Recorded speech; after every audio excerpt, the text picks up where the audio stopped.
What is up, gangsters? It is Friday, and we're doing stuff.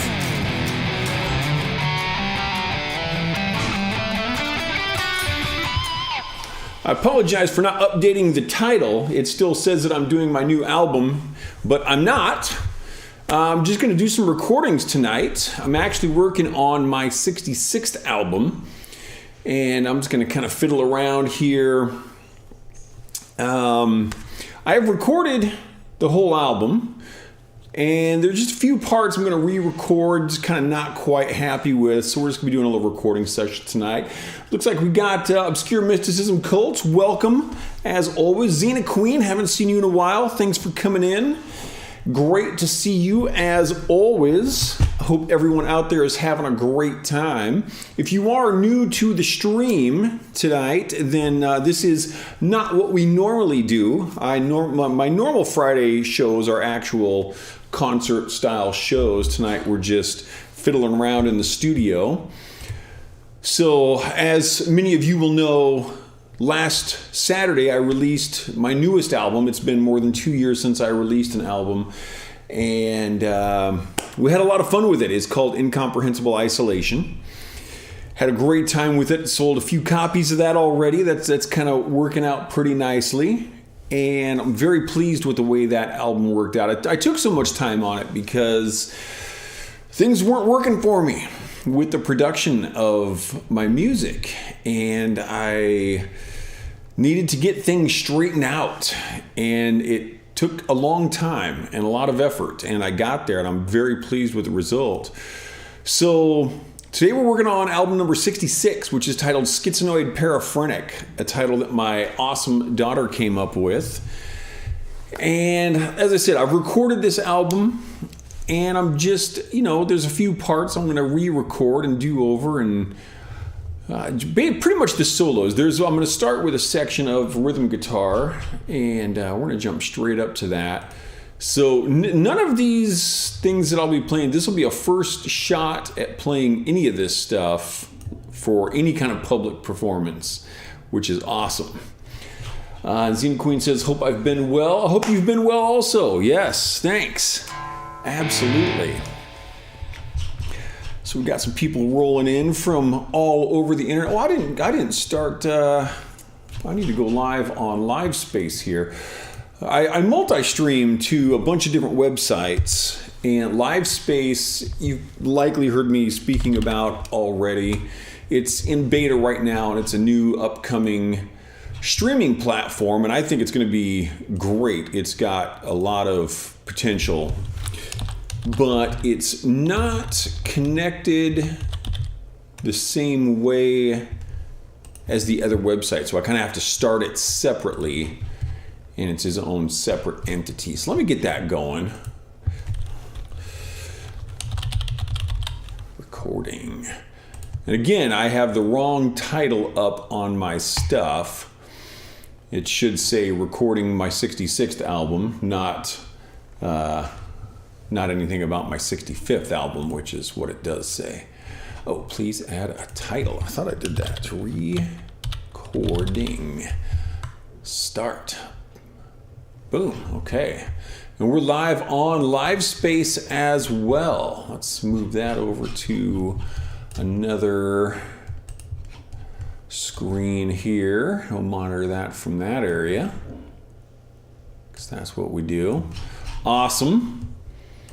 So, album number 66. We're going to start here. We're going to jump up to a song. Currently, the last song on the album is called Destroy It. Destroy It All. It is a G-sharp minor song. There are two G-sharp minor songs on this.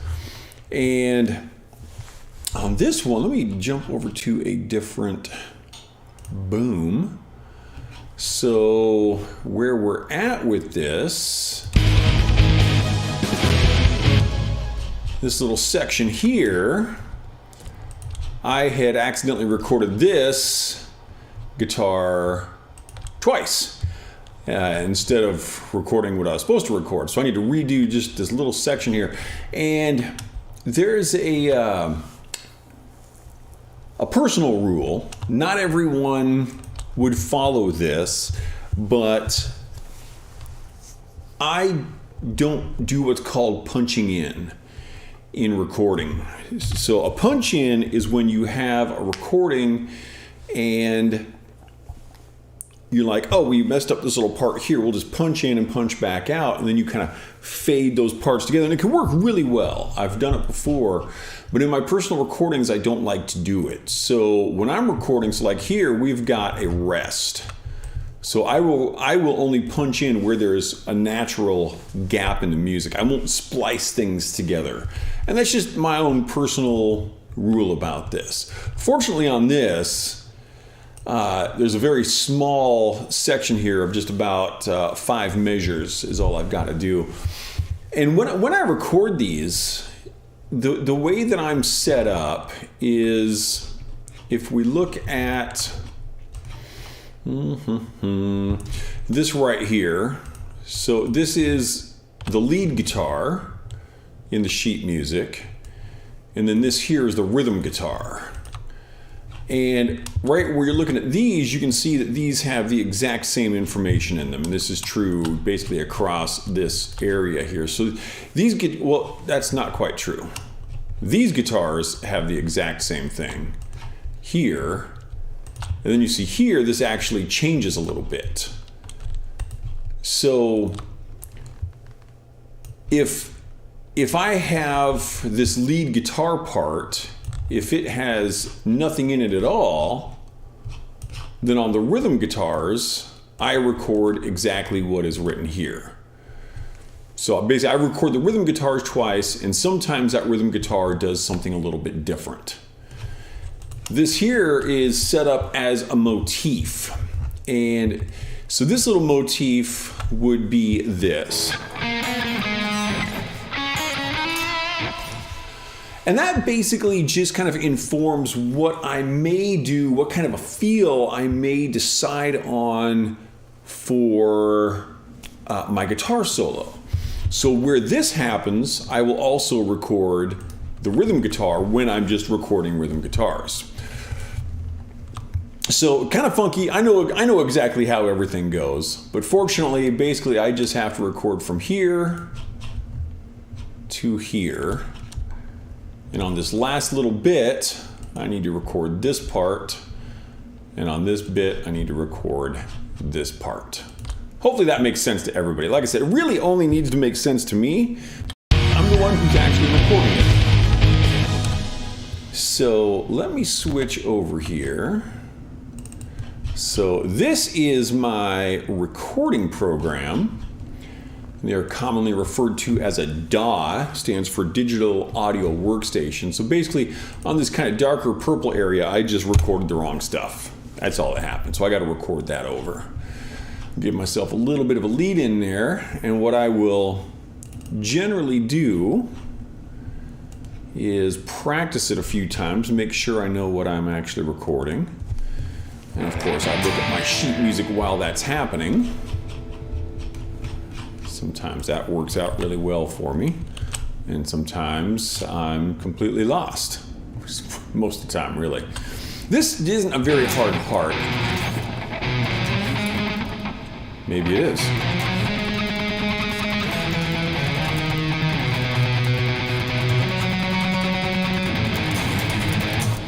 So that's what we got to record. Let's just play through this, see how it works.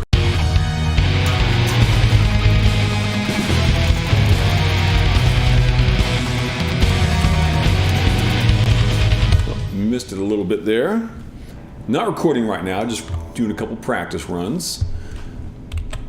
And get this back in the right spot. Okay, I'm gonna give myself a little more lead in than that.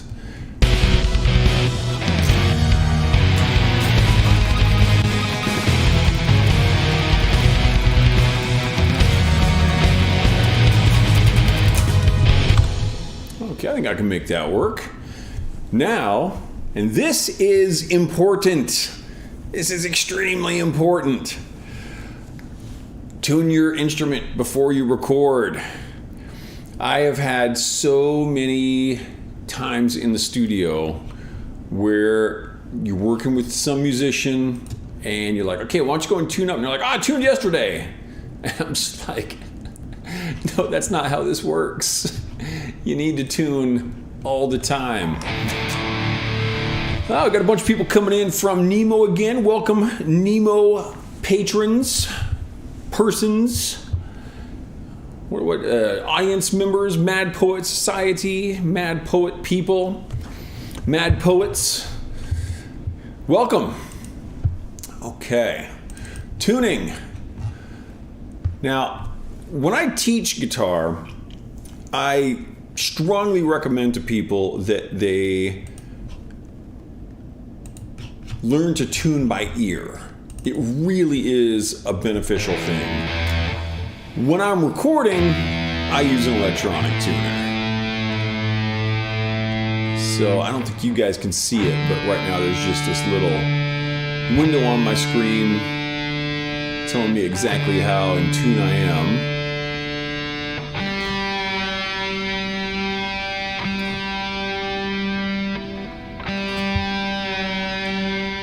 And I like to be pretty exact. And I'm a bit of an OCD person. I know that I only need strings 6, 5, and 4 to record this part, but I always tune the whole guitar. Like string 2 there, I'm not going to play that. I'm not going to play string 1, but it's just kind of my habit.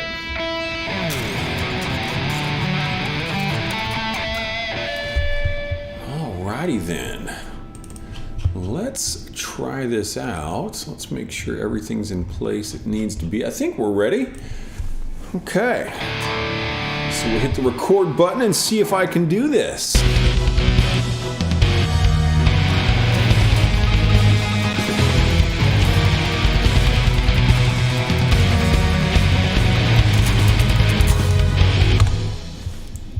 Let's see how that sounds.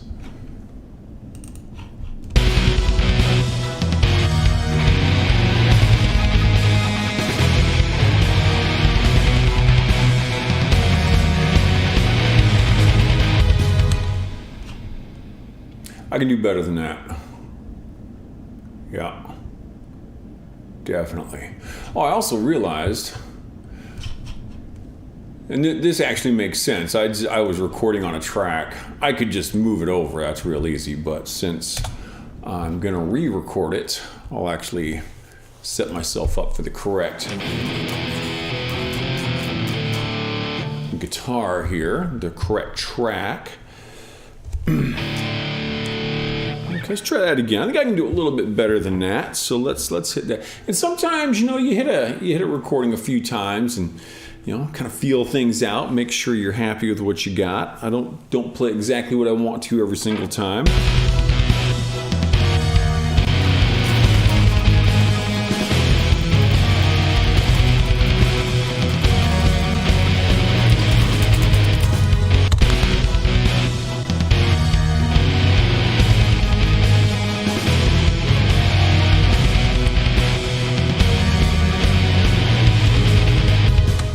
That's better. That's better. Okay, so now let's throw the DAW back up on the screen. So now this is the part that gets pretty boring. Unfortunately, there's not much of it. You can see here where I've got all these pieces kind of cut out. And this is a very normal thing. You basically cut out this area because there can be kind of extraneous guitar sounds and pick sounds and string sounds and stuff. So come in here, cut out that beginning bit, and we kind of fade it a little bit to make sure there's no clicks or pops. In this one, all I got to do is cut the beginning and end, but that is not always the case. Basically, anywhere that there's silence in your song, you end up doing these edits. So you can see here that in this song particularly, there's a lot of rests in the rhythm guitars. And so you can see that I just went through every single one of those and just all of those cuts through the whole album. And, some of it was just like, a lot. That last song probably has the most in it. And I said this may be the last song. There's another song that I can take this marker out now, that I may end up putting in here. There's a song I've been writing called Sailing Upon an Ocean of Blood. And it's a song that I was writing basically as a teaching tool for a couple of my more advanced students, a couple of teenagers who are into heavy metal and writing songs and stuff. So I'm just kind of showing them through my process of how I get everything done. And so I was just, basically writing this like, hey, let's just go through my entire process. I'll show you how I write the song and put everything in. So I've written most of that, and if I get that done in time, I may put it on this album. I could ultimately kind of release this album just about any time, but like I said, I just kind of want to come in and fix some of these recordings. So this song here, this is called When the Light Begins to Fade, and this is a slower piece.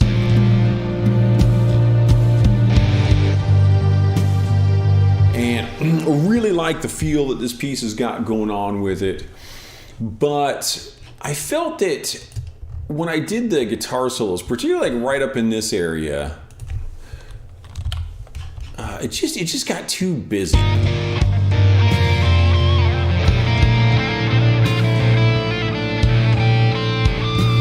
a few wonky notes in there.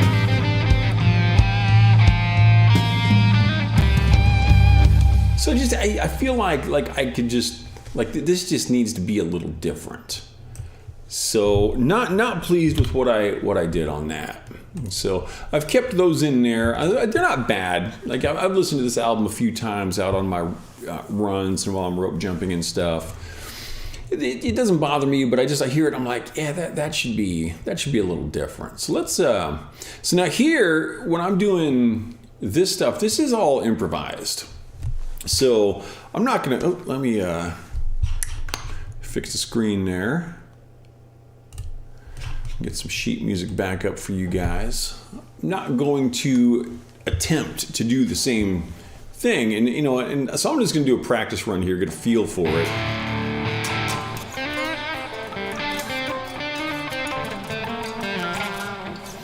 On this particular area of the song. And so again here, we've got a little motif written in. And this is just basically this.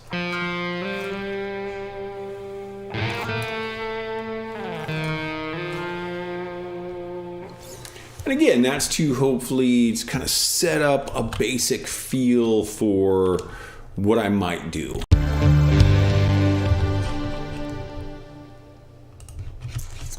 And let's just run through this. So this will be, kind of a partial performance. So one thing that's kind of fun for you guys is you are hearing this album as a kind of a preview, so to speak.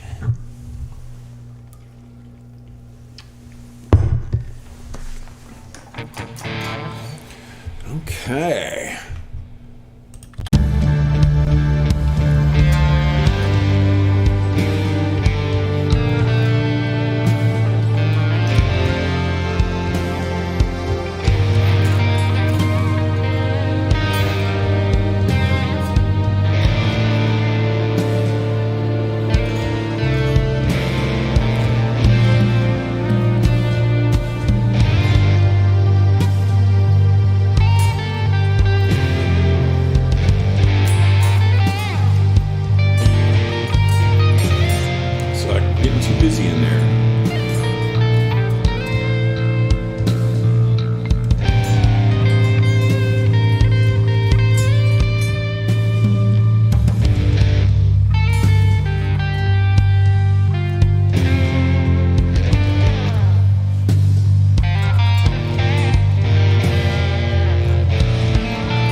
way too far there, just kind of get myself lost in it. So let me find where I should actually... Oh, I should stop right there, okay. I have not actually marked up my sheet music correctly on this.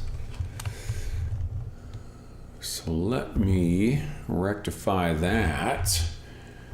Make a little correction here. How should I do this? Okay. Let's, boom. What am I trying to do? I don't know what I'm trying to do here. I need to do this. That's what I need to do. Okay. Now I'll put in the areas where I should not be playing.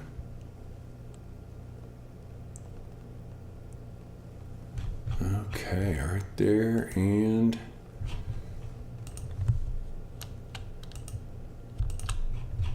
so that will duplicate there. That basically tells me that's where my solo stops. This is where it starts again. And I feel like I've got a couple of areas where I should do this.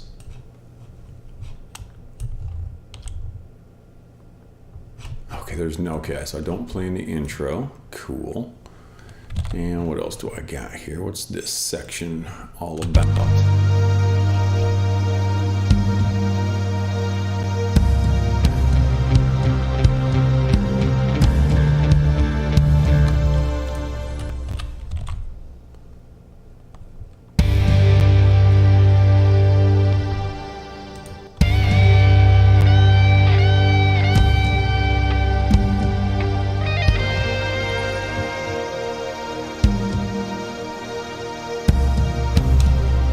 Definitely put, I think in this case I'm just gonna go right to here, and I don't always follow my own guides exactly either, so I mean, it's my music, I can kind of do whatever I want, right?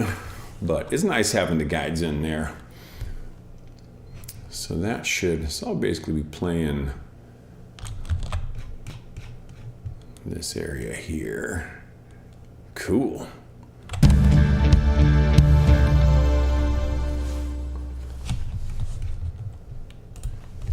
Put that back to where we were.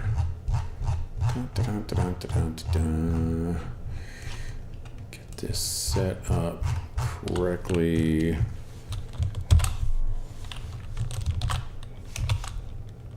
Oops, that wasn't what I needed to do. Made a mess of that. Not the first time I've ever done that. That's easy to fix though.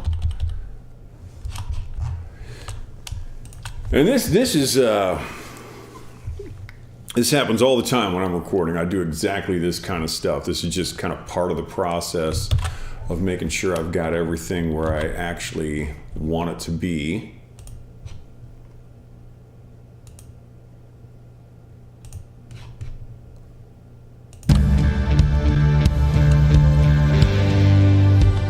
Cool. And I do like these kind of mellower pieces in the middle. This overall, I would say, is a fairly aggressive album. It's got a pretty punchy, kind of forward driving feel to it. And I'll play a few parts of it. But yeah, overall, there are two softer songs in it, and overall, it's pretty aggressive, pretty forward. Got a good feel to it. Like I said, I've run quite a few miles listening to this. Not nearly as many miles as I had run with Incomprehensible Isolation.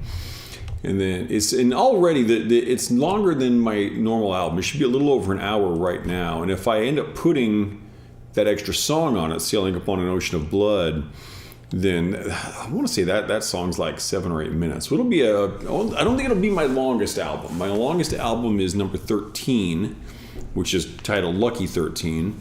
And that's about 73, 74 minutes. I don't think this one would quite get up to that, but it'll be one of my longer ones.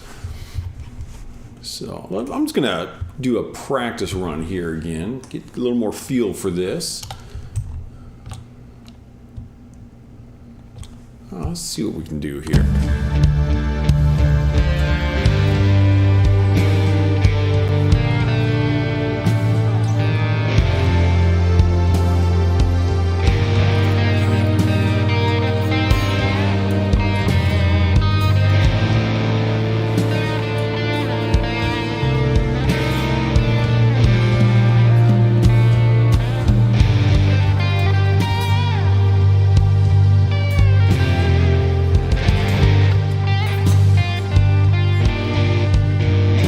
Trying to get a little too bluesy here. So that's too bluesy. A little too angular in that.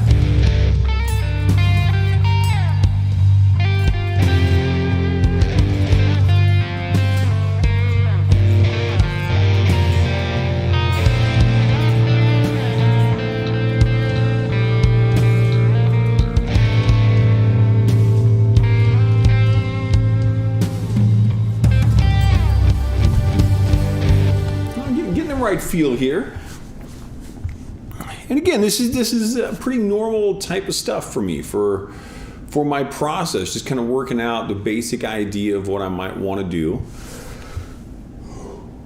and then I roll in and hit record, and either I like it or I don't. One thing I've been asked a lot of times is how to become more comfortable in a recording scenario. And the answer ultimately is just do it a lot. But there's kind of an exercise I give to students when they're getting into that recording process. And I say, here's what you're going to do is take a piece that you want to record.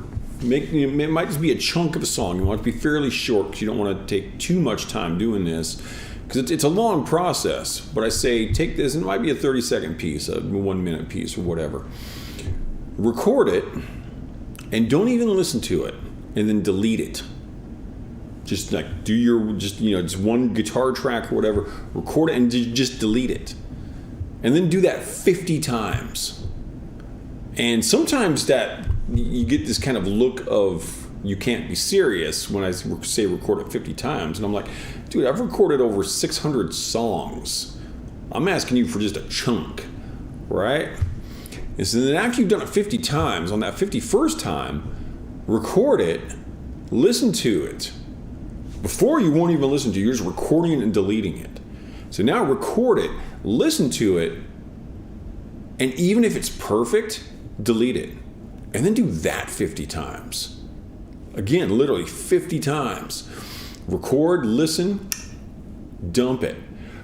The reason you do something like this is you start to recognize that the nerves you have when you're recording, you don't really have any basis, because you can just play it over. And there's a story I really like. This is what turned me into a fan of Dave Grohl. And I became a fan of Dave, the person, before I really became a big fan of the Foo Fighters. And I think the Foo Fighters are great. They got some really good music. But Dave was in an interview and he was talking about recording the album Wasting Light. And on that album, they recorded everything analog. He said, I'm not going to have any part of this touch a computer. And sometimes there's kind of an old school, almost kind of pedantic kind of thing about how analog is better than digital. And that's not true. I don't agree with that at all. Digital is fantastic technology. But what Dave said was, it wasn't about being old school or thinking analog is better. I just wanted it to be all about some guys in a garage making music. And so that's what they did. And as the story goes, there's a point where I don't know which song it was, but they're listening back to the song and the tape starts shedding. Basically, it's falling apart. It's unusable. And so they're in this garage and there's these record executives around and stuff. And they're like, Dave, no, we're going to have to back it up to a computer. It's just too risky. And Dave's like, why don't we just play the song again? And that right there, I'm like, that's the right attitude. Because I've seen so many scenarios where a musician is like, oh my God, I had the perfect take and I'll never be able to play the song that well again. It's like, if playing the song is a hardship, you're really not much of a musician. It shouldn't be a big deal. And this kind of harkens back to my story of when I was recording Incomprehensible Isolation. So I had been, I was just about done.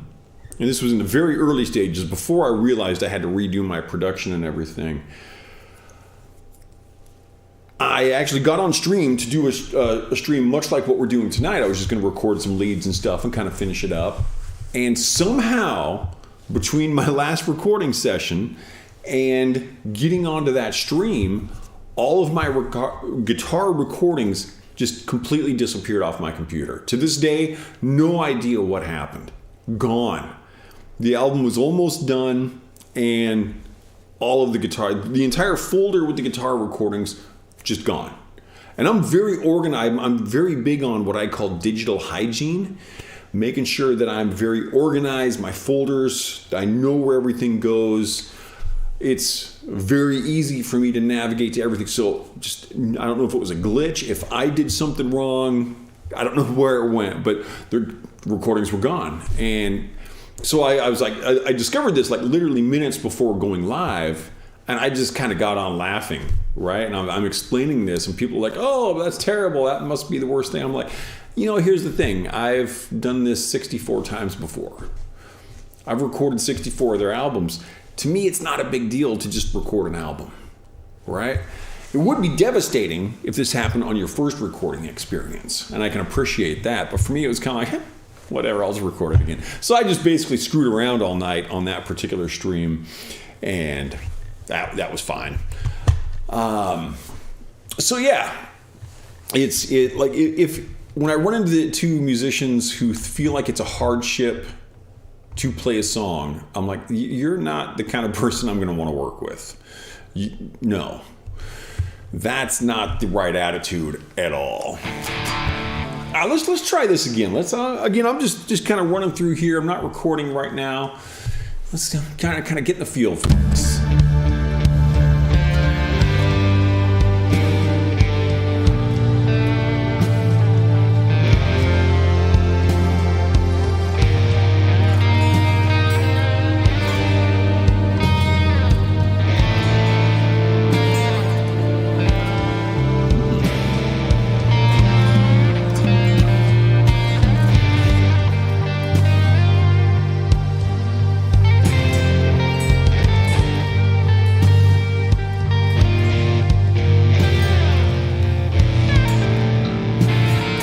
Gotta watch out bluesy stuff. I love the blues. I think I may have to just kind of avoid that particular scale position.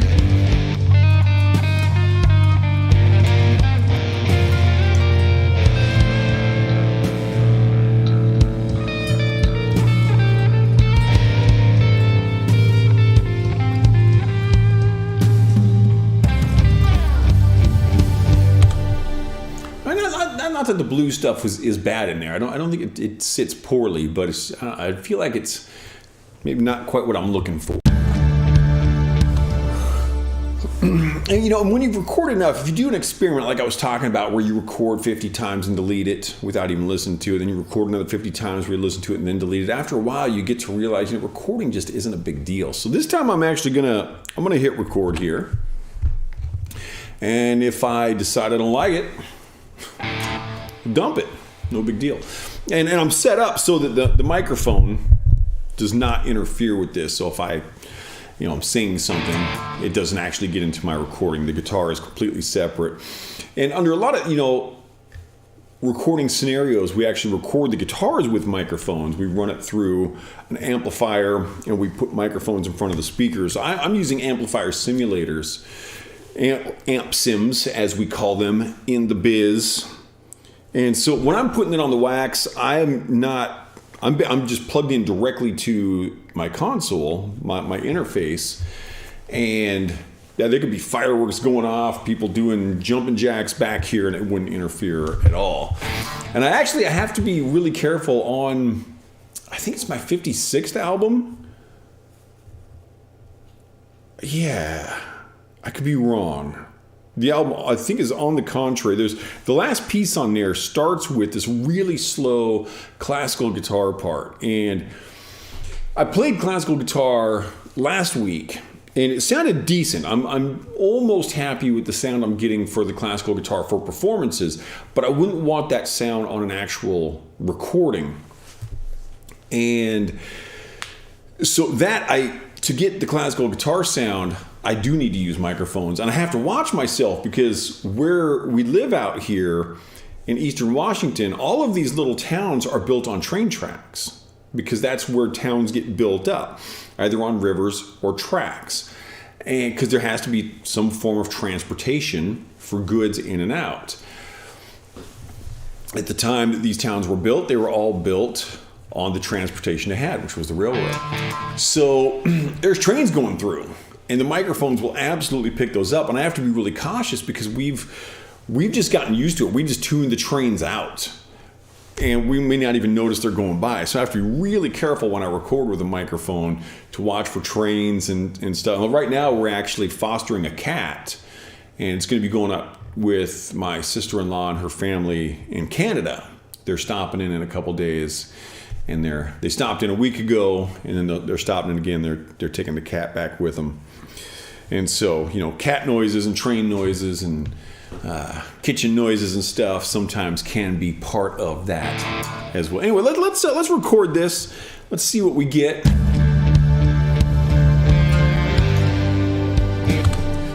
I'm going to stop right away. If I make a mistake right from the get-go, of course, I just stop. And this is another great thing about the recording technology that we use is we're not wasting tape. It's just Control Z, gone. Don't got to worry about it.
I felt like I had a wonky note in there. Overall, I feel like I like that. So now I got to listen back and see if I hear that wonky note.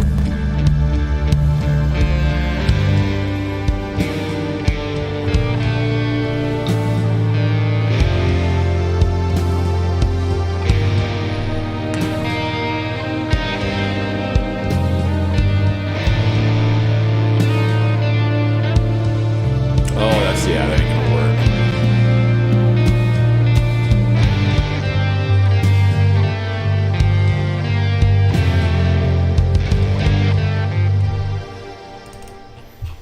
Yeah, so now, I've kind of got this question, because I do have some silence areas there I could cut in. I think I'm just going to do the whole thing over. I think that will make more sense in this case. Yeah, I generally I would rather record more than less. And that it's an attitude that I think more musicians probably should be taking, is let's do more rather than less. Because there's just, it's not a hardship to do this stuff. I mean, I'm having a good time playing guitar. I had pizza earlier today. What more could I be asking for? Life is good. Let's try this again. I think I'm getting a little more of a feel for it. Didn't waste any tape. Didn't take any extra money, and the time's not a big deal because I'm playing guitar. We're good. I like this.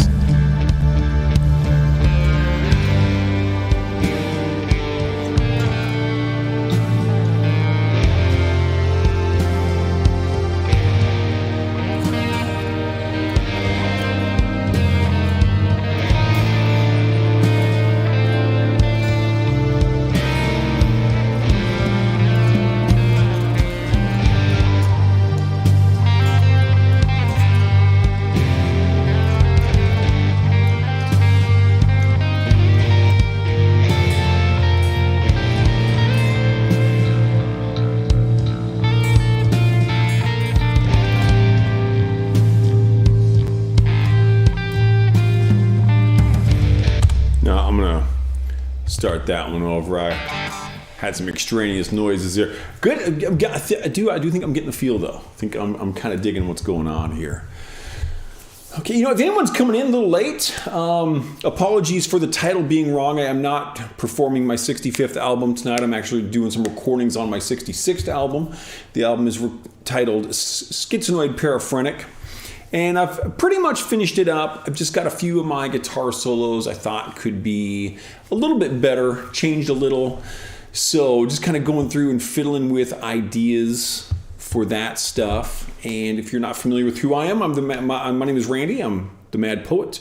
You are an audience. We are the Mad Poet Society.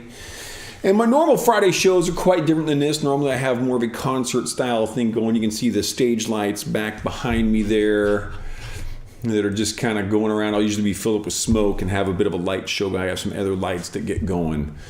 And it's a good time.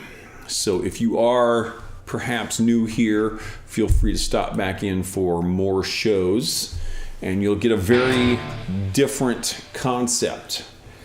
Oh, looks like we got Lithium 99 coming in again from Europe.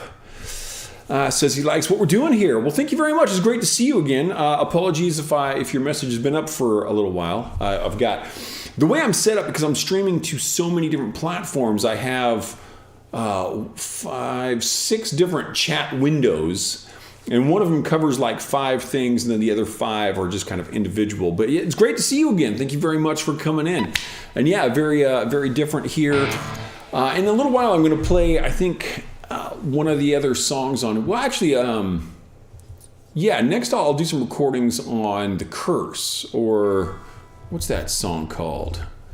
The Curse. Much more upbeat piece than this. But yeah, let's, welcome back. Welcome everybody, wherever you're coming in from. If you're just lurking and you don't want to chat, that's okay. If you're chatting, also good. Wherever you're coming in from, worldwide, thanks for being here. Always having a good time here at the Mad Poet. Okay, let's hit this again and see if we can get this recording correct here.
Now this, I felt like I was pretty good on there. I want to listen to it because there was one part here, right here, where this is kind of a bit of a jazzy concept. A lot of times in jazz, your solo will be kind of based more on what chord you're playing than what overall key your song is in. And so here, I went to this D chord and kind of jumped it up to a D minor scale instead of a G minor scale. And that would only be different by one note. So I kind of want to I'm just going to listen to that section first and see if I like it.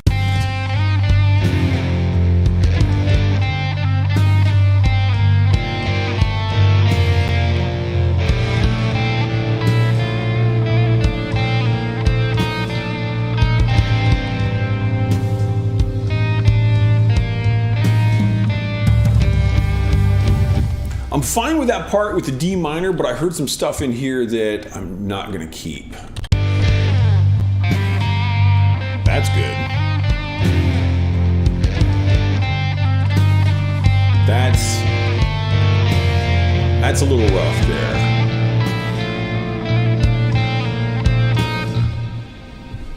But yeah, I think I'm going to hit that again. And here's where, and this is something I've been taught for many, many years, is if you've done a take a few times and you're not getting it, just move on to something else, come back to it. So I'm going to hit this one again, and then I guess I'm kind of the final arbiter on this because it's my music. If I don't like this take, I'm going to go on and I'm going to hit the curse a little bit. And there I'm actually going to be doing a little bit of composition. I'm going to talk a little bit more about the motifs and how I put those together. So this is my last shot at this. We'll see what I think. Let's go.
Might be it. I also want to say another thing here, and this is just an important piece of advice. I have probably saved this project like 24 times since we've been on. I save a lot.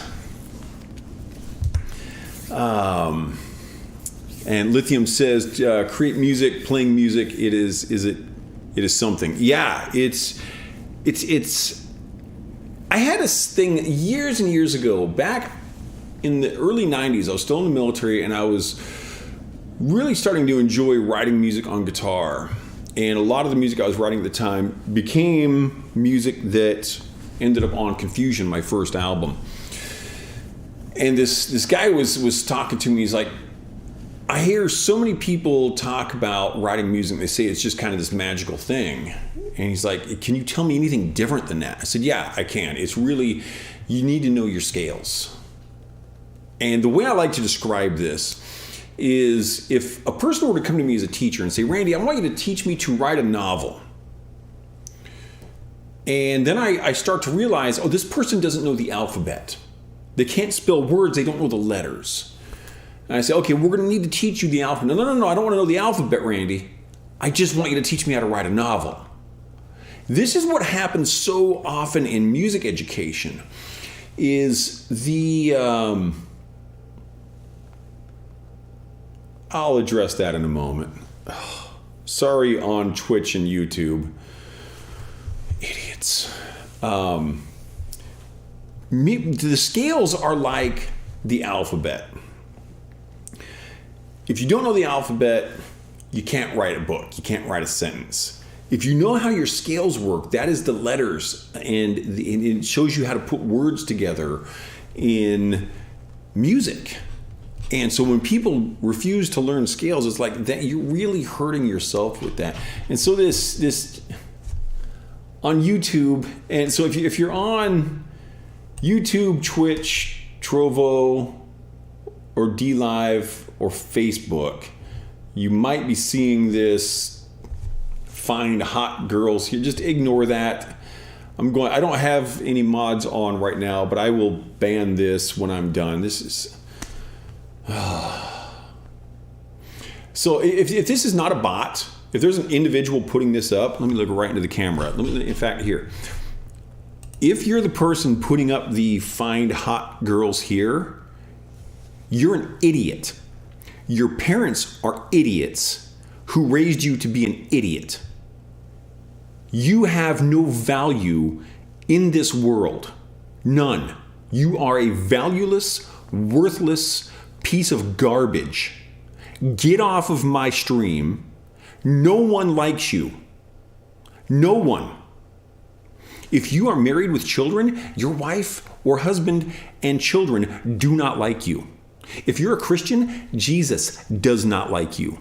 I want to make this very clear. Stay off of my channel. You will be banned when I'm done. And that's about as nice as I'm going to be to you.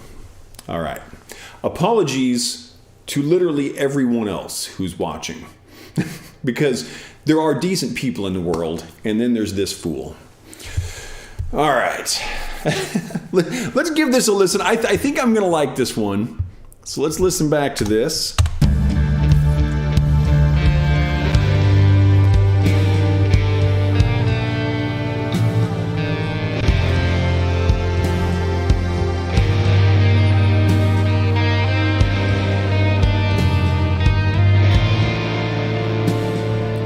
So far, so good.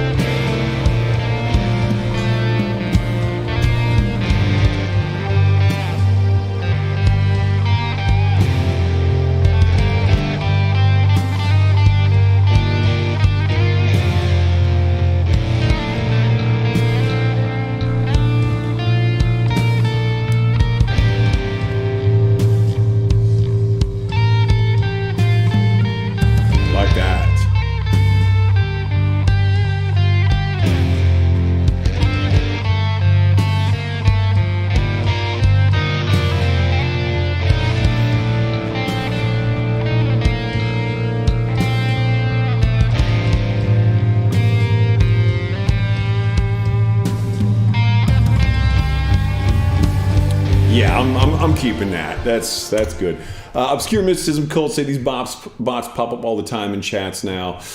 Yeah, unfortunately, it probably is a bot. This is the thing. I really hope that's a real person, because I really wanted to hurt someone's feelings there. And if it's a bot, they have no feelings to hurt. So I'm hoping it's a real person, and that they're crying. Well, he said he didn't like me. Wah. Yeah, I like doing that stuff.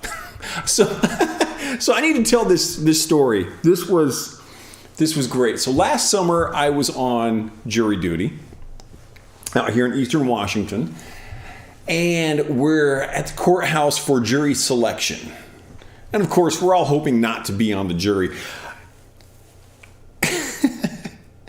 So the attorneys are getting up and they're starting. The judge has already kind of explained how the process is going to work. The attorneys are getting up and they're starting to ask questions so they can start weeding people out.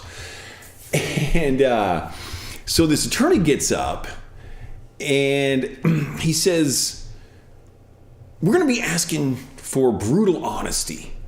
Who here can tell me what brutal honesty is?" And whole courtroom's just kind of quiet. And I say, "Would that be like me saying I don't like the way you tied your tie?" and everyone's just kind of staring at me, right? Including the judge. This was great. The judge was awesome. He was a very cool guy. And the attorney's like, yeah, that's a good example. Can I ask what I did wrong? And I said, you went with an asymmetrical knot, and I don't care for that. So just really kind of threw this guy off his stride a bit. And he was the first of the attorneys to come up and start doing the questions. So after lunch, it would be the defendant's attorney got up, and this guy, I mean, he was like just this handsome guy. He was like clearly exercises a lot and good shape, just, really nice features, and he's got this tie that is just beautiful. I mean, they're better than mine. His name was Colin. The other guy's name was Casey. They were both very, very good attorneys, as near as I could tell. And so after lunch, we come in, and it's Colin's turn. And he comes up. He's like, "Okay, since we're doing this, I got to ask, how am I looking here?" And I'm like, "Looking good." And I talked to him later on. He said, "Oh yeah, man. Before I got up the question, I was in the bathroom. I'm like, okay, I got to be perfect here." But the great part was we went through the court case, and we're not supposed to talk to any of the attorneys while the case is going on. So the judge was like, don't talk to me, don't talk to the attorneys, don't talk to the paralegals, don't talk to the people involved, no communication. So if it seems like we're ignoring you, we're not bad people. That's just what we have to do. So after the whole case was over, the asymmetrical tie attorney, his side, they lost. And the case was about a water main that the plaintiff was claiming had caused a leak into his house, or into his building that the Grange building in this one town. Anyway, so we get down, and I ended up being the foreman of the jury, which is not a big deal. It's like I didn't even know it until the last day. So I'm talking to this attorney, and we're talking about the case and stuff, and why we made the decisions that we made. And I said, hey, I'm sorry about the tie crack during jury selection. And his partner attorney said, you know what? When you said that, I knew right there that you were going to be the foreman of the jury. They hadn't even chosen the jury yet. And this guy was like, I knew you were going to be the foreman of the jury. But so Casey's like, no big deal. That's okay. And I said, here's the thing. I've been self-employed for like 15 years. The only thing that I miss about being employed was screwing with my bosses.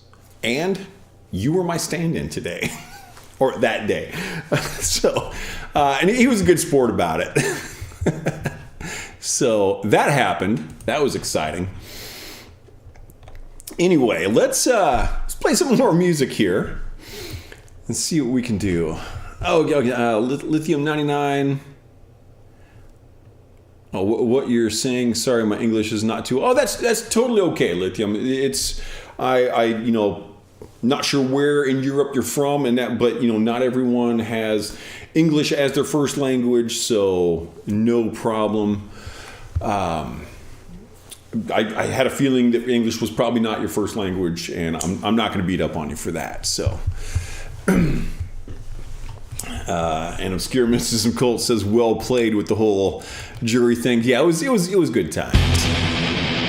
Okay, so this song is called "The Curse." This is the second song on the album. The one we were just recording on, that is "When the Light Begins to Fade." That is the 9th song. So we're moving into "The Curse" here. And this one, what I'm going to look at is, let me throw the sheet music back. And I know that the sheet music is a little bit blurry. I need to actually do a little research and find out if there's a better way for me to get the sheet, because the cameras come out with really good resolution. And to my knowledge, there's only 2 ways to display the sheet music. It's either a display capture or a window capture. And the window capture seems to work better, but it's just a bit not that great. So anyway, so here, let me find that. Oh, I totally lost myself. Not a surprise. Let's get that back in place. I don't know why this is jumping around the way it is. That's kind of weird. Okay, maybe we're in there. Okay, so here is my motif that I have created for this song. And in this case, what we'll be hearing is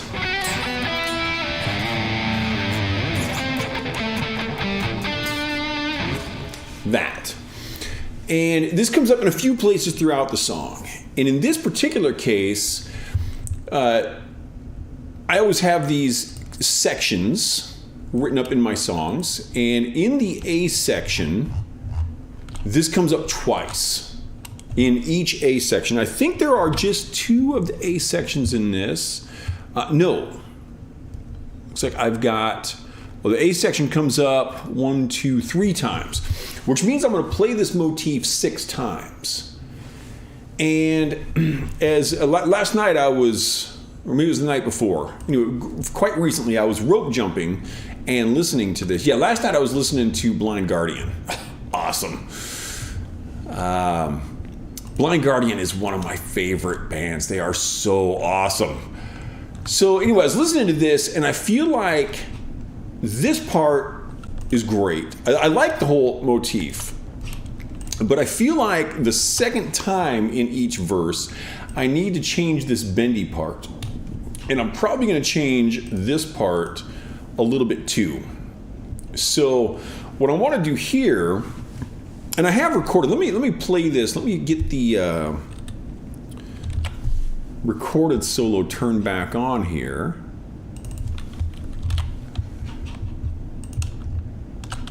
So I want to play a bit of this.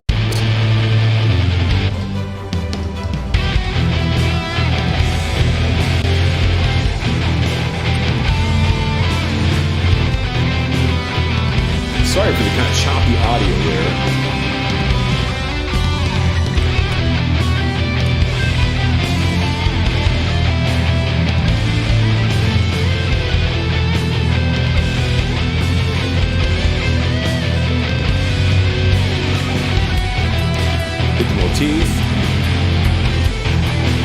So there, when we hit that motif the second time, I feel like if I take that bend and I put that somewhere, I want the bend to be there still, but I want it to be a different bend. So what I'm kind of thinking of here, and I don't know how this is going to come to fruition or if it's going to work out the way I'm envisioning it. So a very common thing that we do is we will bend a note up 2 frets or up 1 fret. Oh, that was actually 3 frets there. So in this case, I went for what we call a full bend, which is up 2 frets worth. And it's not uncommon to play what we call diatonically, which is in key or in scale. And so there are certain places in your scale where the next note is naturally 1 fret higher or 2 frets higher. And so I'm thinking of putting this bend somewhere where it's going to be a half step bend rather than a full step bend. And so I'm going to kind of experiment with that and see what we think here. Our pianist Petrus Genius says that it is difficult to play a bunch of notes. Petrus, I'm not sure if I'm pronouncing this right. Genusis, Petrus Genius. I don't know if that name is pronounced correctly. This is coming from Lithium 99 over in Europe, coming to us from Von.TV, Von.com. I forget the actual web address. So, yeah, this is an argument that comes up a lot in music. Is it harder to play fast or is it harder to play slow? And it's, there are definitely 2 very distinctly different, I almost say disciplines within music.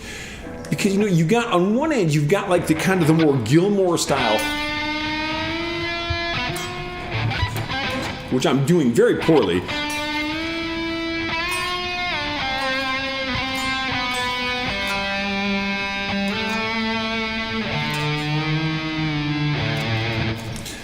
Where you get this slow, kind of really emotive thing going on. And then you've got your more kind of shredder style.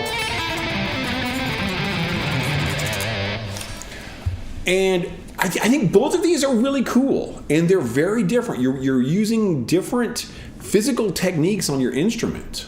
And I would imagine that's also true of piano players. I play a little bit of keyboard, but at a very low level. And I know on violin, these are very different things for how you're going to move the bow across the string and all this. So yeah, they're very different disciplines, how we go about playing this fast or slow stuff. And a lot of it, I think, has to come down to what is going to be appropriate to the piece of music we're doing. So like this particular piece of music, I'm going to turn off the lead guitars. And I'm going to play this from the beginning and just let you kind of hear what's going on. What you're going to notice is it starts out for the first probably about 8 measures. It's kind of really ripping. And then all of a sudden it gets much slower. And it's still very heavy, but it really slows down. So listen to what happens here.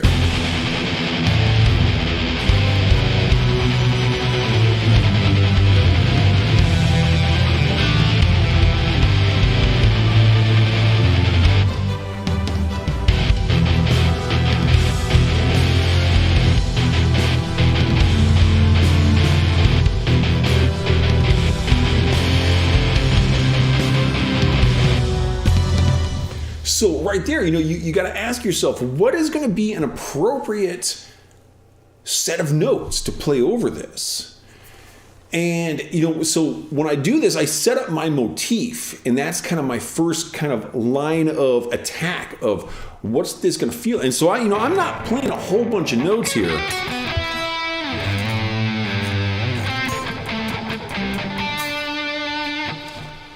And so, if I were to go from that and suddenly start just like shredding like crazy, so if I was to do something like this is something I would urge against for my style.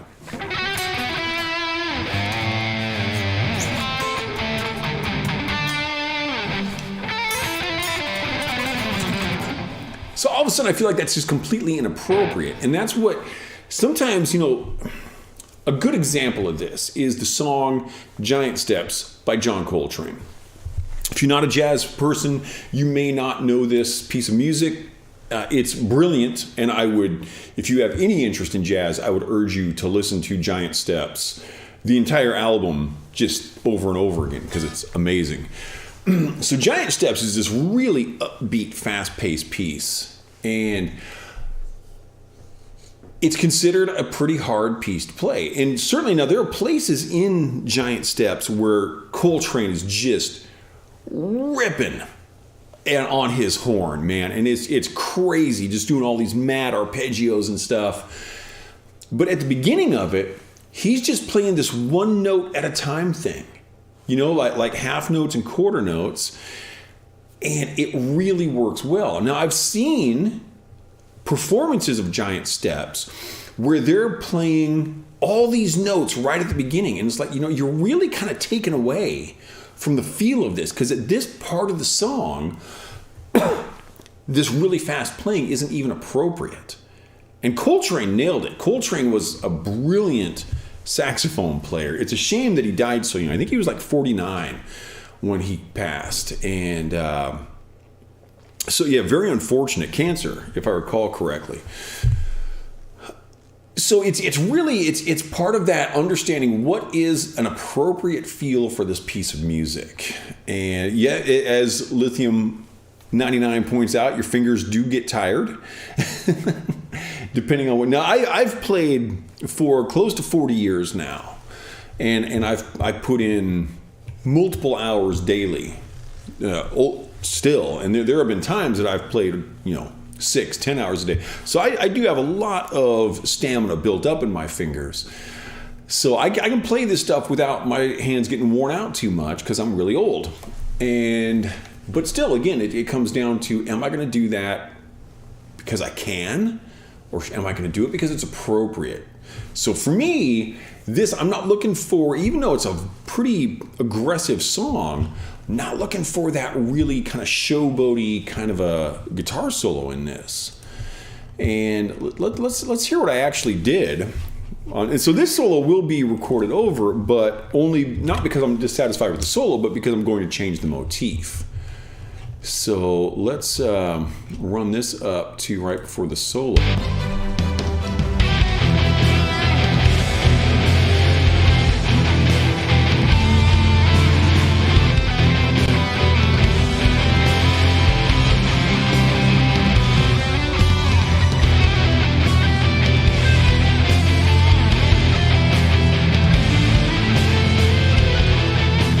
So there, mostly quarter notes, eighth notes kind of stuff. Really not playing terribly quick in that one.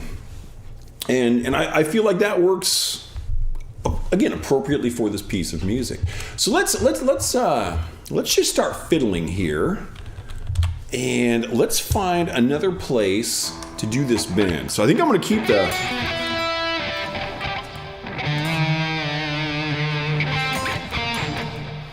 What key am I in? Okay. Something like that's kind of what I'm thinking. Let me give myself a little bit of room here and experiment with this.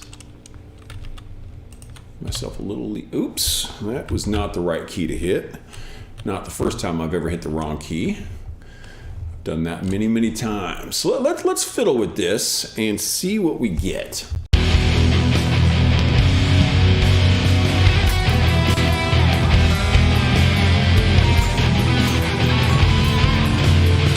Hitting wrong notes here. We're working it out. We're right at the beginning stages. I need to take a little closer look at what my scale... What's going on right now is my brain is thinking in G minor because that's the song we just came out of. So I need to get my brain into E minor. Same as G major. F sharp Lothian.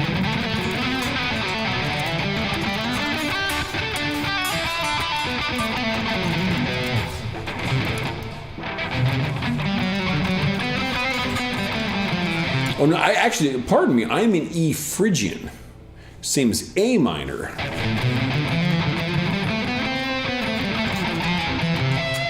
That would explain why that sounded so bad. Okay, cool. Let's try this again, shall we, kid?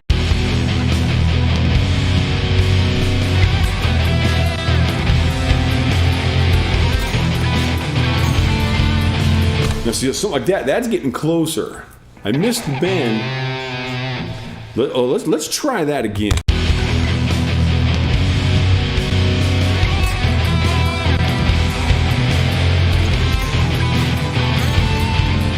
So I think I like this. So I'm going to modify that right now. So that's not a very big modification that I'm making. So let's move these up here, and that's going to be 5, 4, 2. So that's going to be a 4, and that's going to be a 2. And I normally compose my music in the standard sheet music, this staff that's blue right now. I do most of my composition with that, and then I transfer it down to this. But sometimes you just use whatever is expedient.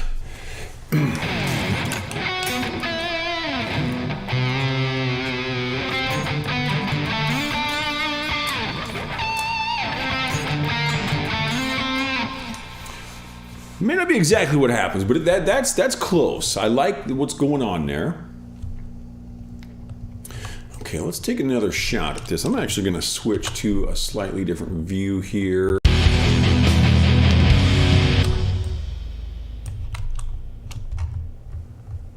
Okay.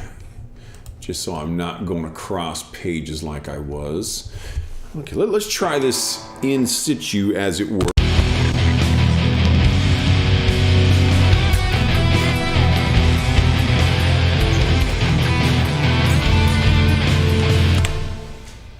that's. I'm not sure about that bend.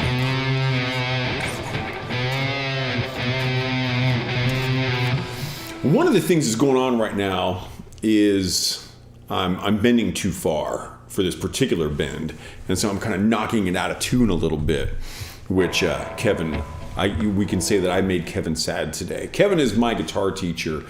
I've known Kev for about 34 years now, probably. Very cool guy. We're friends to this day, and I still take lessons from him. Not on a weekly basis, but occasionally. I actually need to get in touch with him and ask a few questions. And he's very big on bending in tune, so I made Kevin sad today.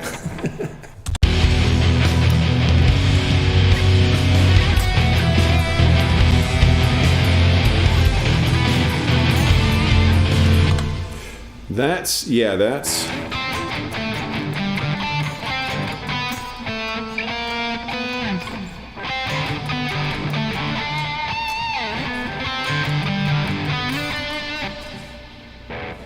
There's a couple possibilities here. I'm not sure about that bend. That was better. I wonder if just going down the half step to that F sharp. Wait, no, because I don't want to be on F. What if I put it up?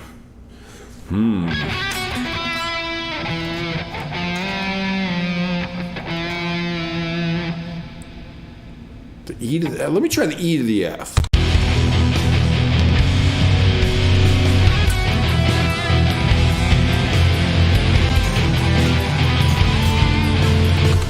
Okay, I'm gonna switch these around a little bit. I'm gonna put this at 4. I'm gonna put this down here at 5. Slight change there. And so this is where sometimes you've got to just go through and try all of your possibilities. So in Western music, we generally use a 12-tone system, meaning each octave is cut into 12 notes. And so even if those notes are not in your scale, they're still usable. And there's usually a justification for using those out-of-scale notes. You can say you're borrowing from another key or whatever. Lots of ways we can talk about these kinds of things. But what I generally do is I'll start with, okay, what are the notes in my scale? Particularly in my guitar solos, I find more and more that diatonic kind of works.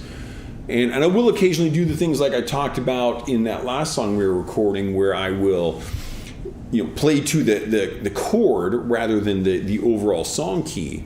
And there's, you can kind of justify that as still being diatonic in that you're kind of implying a key change just for a short time over that particular part of the song. But I feel like diatonic playing from the notes of the scale is probably my right choice in this case. I feel like that should work, but I don't know if I dig it when I'm in position. Let's listen to this. What I'm going to do is I'm going to record this, and I'm going to listen back, because there's this phenomena in music where while you are playing it, it sounds different to you than it sounds to anybody else anywhere in the world. When you're just listening, it's different than when you're playing. And part of that is because you're actually feeling the vibration of the instrument, and that affects how you hear it. Part of it is because you are actually activating things, and that makes you think about it differently. And there's probably other stuff going on as well. So I'm going to I'm going to record this and then just listen to it so that I'm not feeling the instrument.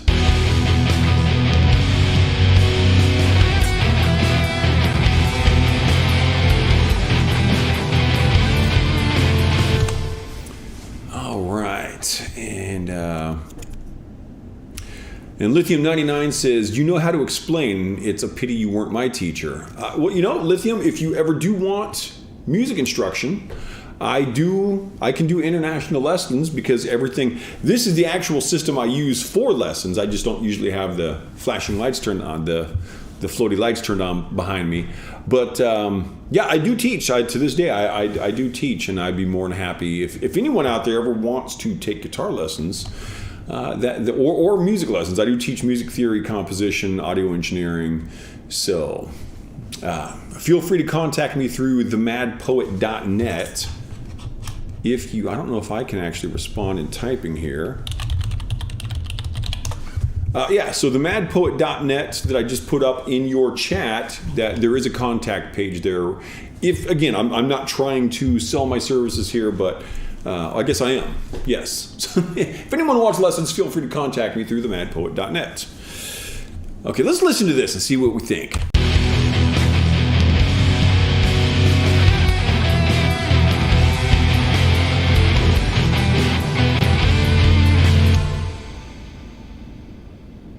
Don't know. And if I don't know, that means I need to try something else. So let's try the full step bend on the F, an octave higher. So let's kill what we just did here. I'm going to record this again because I feel like I need to hear this one.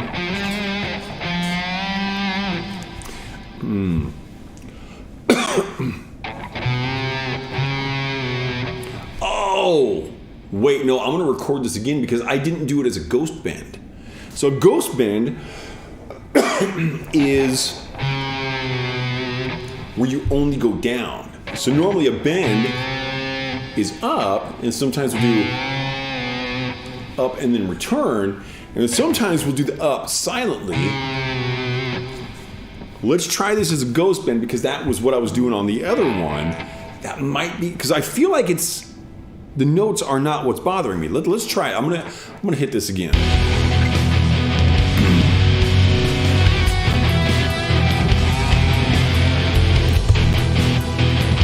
Now I do need to play it correctly. That's just one of these silly things. I know. I don't know where I come up with this stuff. Oh yeah, and you are absolutely welcome, Lithium. That is absolutely. Okay. I'm not sure where you're at in Europe, but hopefully if you choose to do this, we'll be able to work out some sort of a time frame that works for both of us. Okay, let me try this again.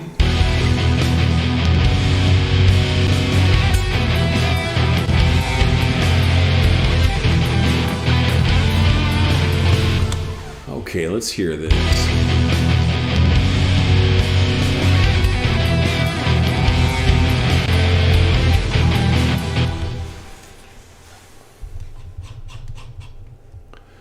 Lithium says, I am now 51 years old. I was at Yamaha Music School, didn't help. I am also 51, so there's something we have in common. Yeah, and I've had students of just literally almost all ages. I think that the youngest I've taught is 5, maybe 4, and I've had students up into their late 80s. I was just all over the spectrum. Right now, I think my youngest is probably 11 or 12. And my oldest is in his mid-70s. So, yeah. But yeah, it's... every single one of us goes on a different journey through music. There is no one path that we must be on. I think that I played that slightly off, but I think that's where I'm going to go with it. So this... Let's see. I'm going to pull this to...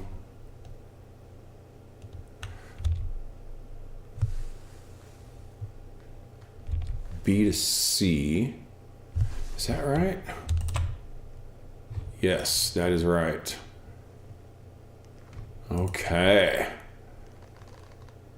And I'll have to fix some of that visually later on. But let's see if I can hit this. Actually, I should fix this now while I'm at it. So that needs to be a 2. Oh, no. What I need to do here is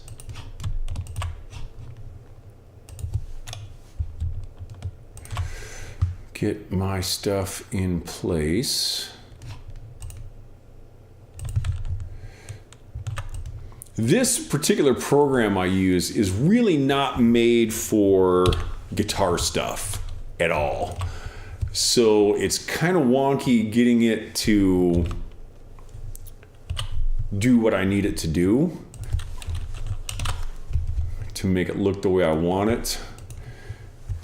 right, so this, let's see if I can get this right.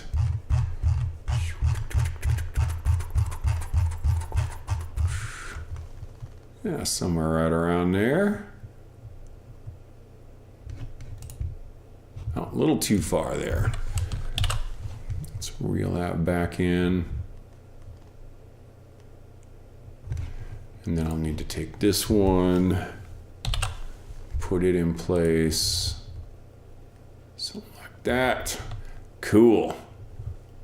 I can get rid. So that, I think I want to do that. And I will need to, of course, re-record these solos, but let's get this. So now I need to put this into all the correct places again. And let's see, so we're in the A section. So there's my next A section, so we replace that. Boom. So not really a huge change there, but I think that this variation will be beneficial. Cool. We still got more people coming in all the time on the Nemo. And the Nemo chat is kind of cool. It shows everyone as they come in, and there's just like all these people watching. And yeah, I appreciate all the viewers on Nemo. Thank you very much for, again, wherever you're coming in from. If you're not familiar with what we do, this is a little bit of an unusual stream for us here. I normally do more of a concert style show with the light show going and the smoke and the rock and roll like all the kids are listening to these days. But today we're just kind of doing some recording / composition stuff. We're doing this for my 66th album, which is titled Schizonoid Paraphrenic. Right now we're working on a song called The Curse. And we're just kind of moving things around because I felt like again, in case anyone's coming in late, when I compose my guitar solos, I only compose a very short piece of it, which I call the motif, and then that sets up what I will do improvisationally for the remainder of those solos. So let's actually play this, and I don't think I'm going to record this, but I'm just going to play this and see how this kind of sits in situ, as it were. And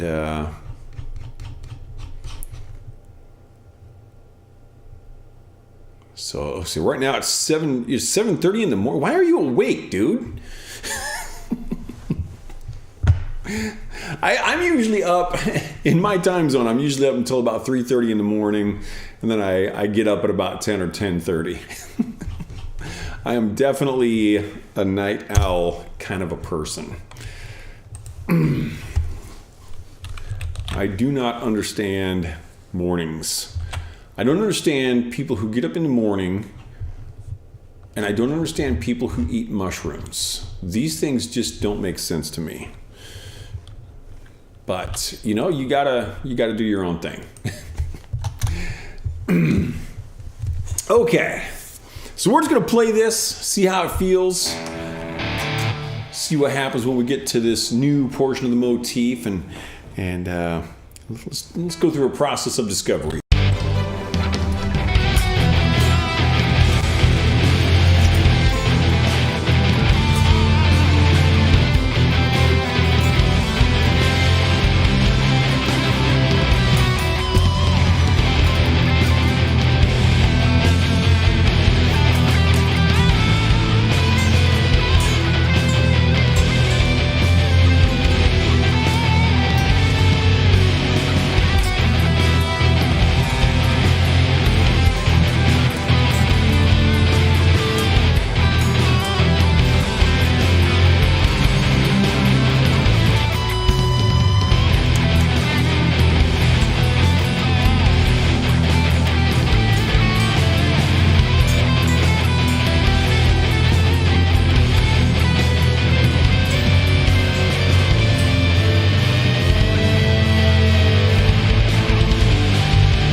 fun song. I like this. I probably should have recorded that.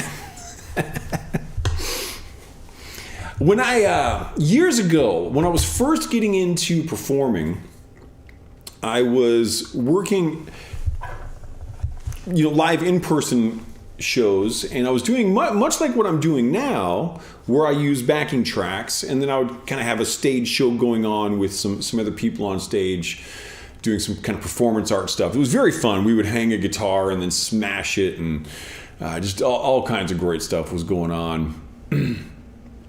But I started very quickly wanting to do more improvisational things on stage. And this gal that was on stage with me, she said, well, you're going to have to, record all of your shows, because, it's important to have a record in case you play something really great and you want to play it again. And I've always had the exact same attitude. It's like, that's not what improvisation is really for.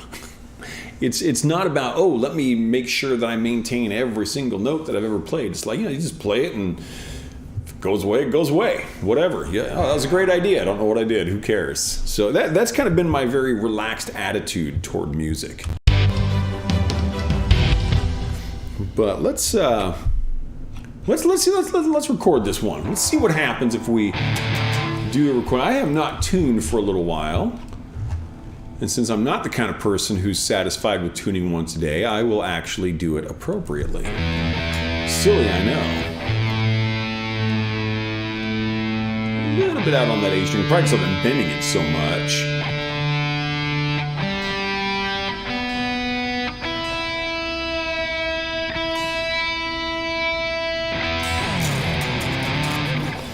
Would have been fine, but it's good to check. Stay in tune, kids. All right. Let's get this thing a little recorded and see what we think. Randy recording.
I don't know if I'm going to like that. Let's listen to it.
Not bad, but I think I'm going to can it.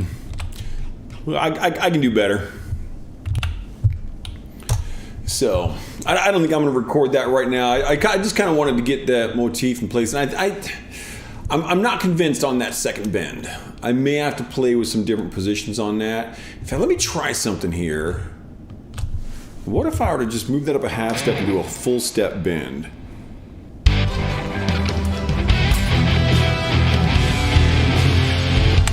No.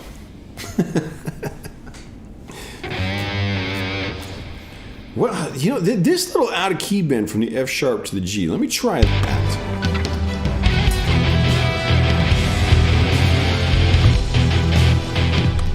No. I'm going to have to keep playing with that one some more. And who knows, I may go back to what I originally had. Or I may do something completely different. I may have to just take the bend out. So something's not working for me there. And again, this is where, when I am composing an album, what you see up here is all just, that's how I compose. I compose in sheet music. And I'll put in my drums first, and then I will start putting in bass and guitar, and then I will orchestrate with other instruments. In this case, we have a string section going on. These kind of bottom 4 lines here.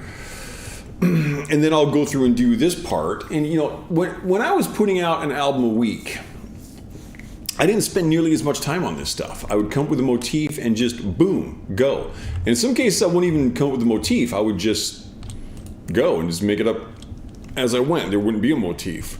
So, now I've slowed down. I'm not doing an album a week. In fact, it was 2 years. I think it was like 2 years and 2 months between albums 64 and 65.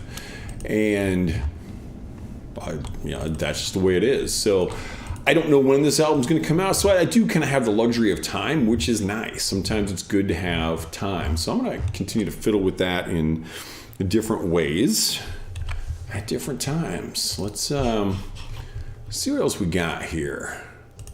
So look, this is my recording program, my DAW, as it were.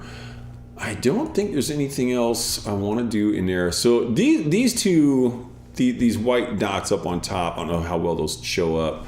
I can't really embigorize things currently. So those are in the title track, Schizonoid Paraphrenic. And that is a song I'm not ready to play publicly yet. Primarily because this song is the one on every album, as many people already know, I do dedicate a song to someone. I haven't yet told the person who this song is going to be dedicated that it's going to be dedicated to them. So I generally don't play any dedicated songs until I'm at the release show and have released the album. So the Curse, I'm going to come back to that one. This has been a good session though. Object of the Deepest Scorn. This one kind of goes all over the place. It changes keys, changes tempos, changes feel. And I think this one is pretty much in good shape.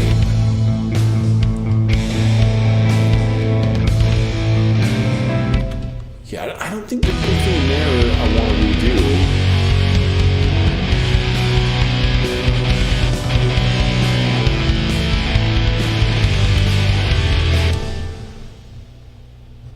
I love the organ sampler. There's it's called the Leeds Town Hall organ. It's a free sample put out by, I'm guessing, the Leeds Town Hall, LEEDS. And it is just so powerful. It's such a great organ sound. When I was working on the production for album 65, my buddy Ray and I worked extensively together on it. And he's just got this really great ear. He and his wife Vivian both. She has perfect pitch, like crazy. I could be like, hey Viv, sing me an A, and I could just tune my guitar to her. He and I were really getting into the nitty-gritty details on how to get the production correct. And the same basic production you're hearing right here. I'm playing with a different guitar, so I had to fiddle with the guitar to get it sit right, but the same basic production you're hearing. And the Leeds Town Hall organ is, I think it's the only instrument I have in here. No, I guess the harpsichord. So the organ, the harpsichord, and the piano. I don't have piano on this album. They just sound so good right out of the box that I don't have any processing on them. I don't have an EQ on them. And every time I try to EQ the organ, I'm like, it just makes it worse. It sounds so appropriate for my music right out of the box, and I just totally dig it. Let me just solo the sound of this organ for you. This is so cool.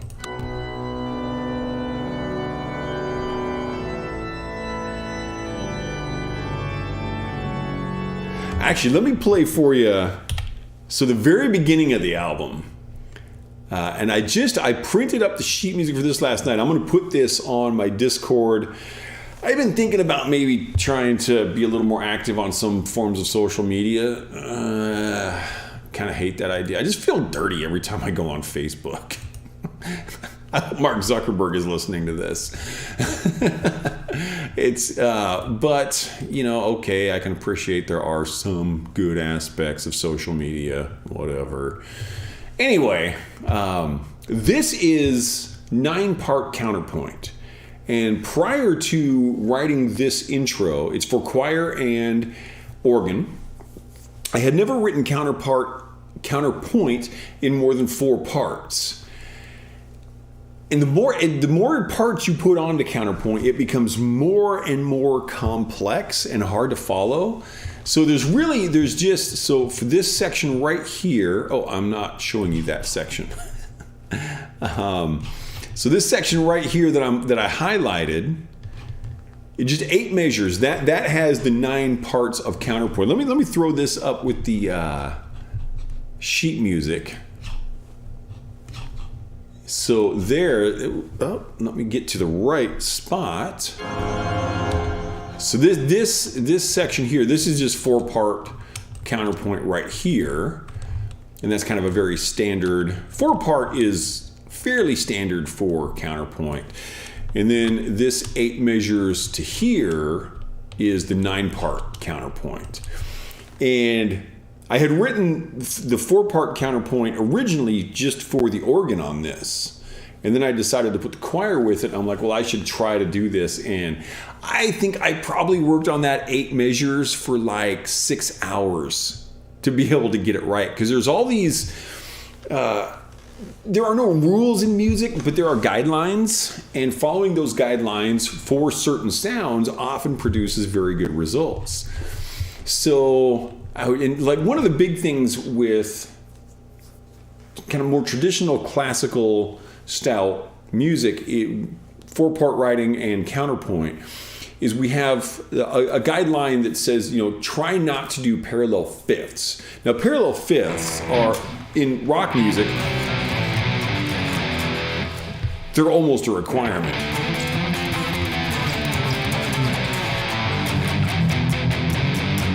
It's all over rock and metal. So, it depends on the type of music that you're doing. So in this part, I was going for this more contrapuntal nature. So I wanted to, we also try to avoid parallel octaves. And then we have our hidden or direct parallels, which are like octaves to fifths. And so you got all these little rules. And sometimes if you just think of them as rules, it can really lead to very good results. So I would go through here and check this stuff and be like, I got all these parallel fifths. Okay, let me fix this parallel fifth. That makes a parallel octave with this next note. I fixed that. Okay, now I got another parallel fifth. So it's like all these little, I got to change this and this. And it ended up working out great. So I'm actually just going to play this song for you. And I'm going to rip through the solos and everything on it. This one has got a very cool, in my opinion, motif for the music that it's got some syncopated stuff in it. So the motif is here, starts with this big ghost bend, similar kind of a bend that we were just talking about. So that's the motif. And so you see like the last note of it here is actually right before where you normally have a note hit. So this is kind of a little bit of a syncopated thing going on. And I love the way it feels. It's awesome. So this song is called A Slow Descent into Madness.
Argentina.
Motif there.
that is a slow descent into madness. And there's kind of a cool little feature on there.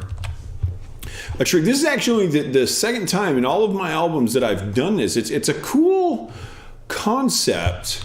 It's known as a Picardy third. And what it does is, so in this case, I'm playing in the key of F minor.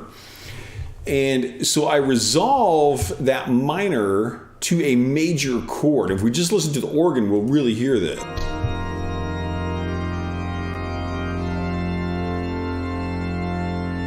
I love the feel. It is not appropriate for a lot of my music. If we can give a little more context and kind of get a little more of an F minor back into our brains here.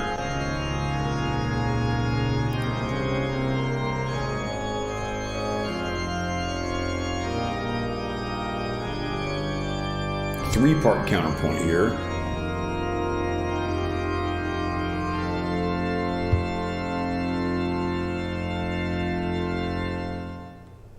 Only other song I've used that on is a song called "The Collapsing Wall" off of the album City of Souls. City of Heroes is the video game that inspired the title City of Souls.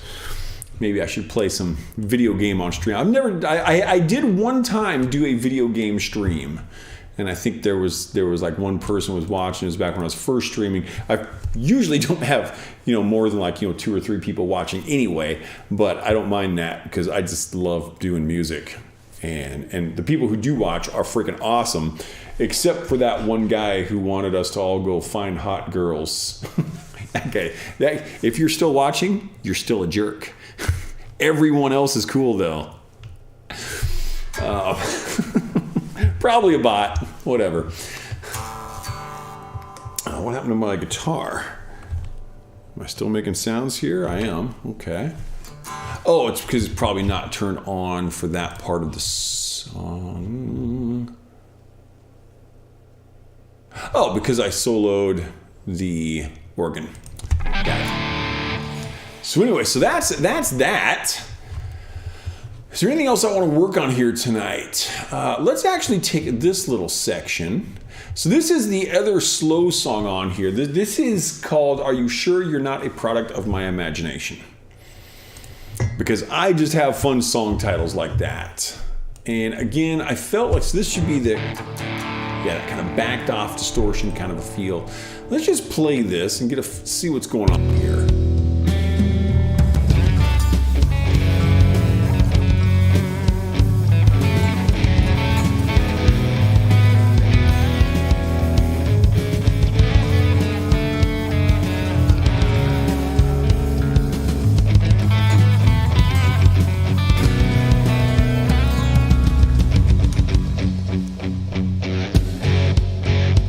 I really liked ending that on the 5 like that. I should have recorded that. That was good.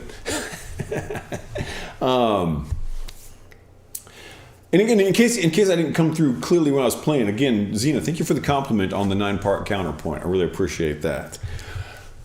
So this one does somewhat intentionally have a little more of a bluesy kind of a feel to the solo. Not necessarily trying to be overtly bluesy, but again, on this, I really just kind of felt like in this little section, I had just gone a little overboard with this little section of solo. And so there's basically 3 sections of solos in this.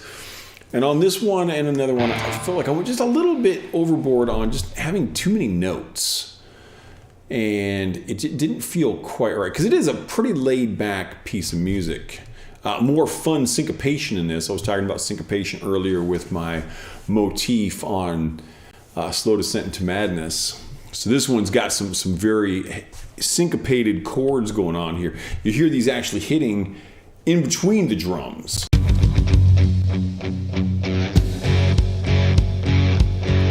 Very intentional, and it's a feel that I really like. Kind of accenting those in between notes. So this one, let's do a little recording here. Let's tune up just to do things right. probably, a little low on the E string there.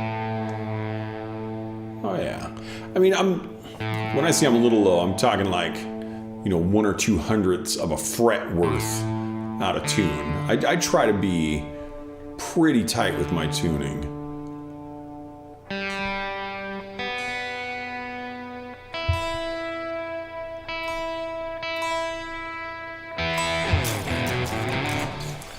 Okay.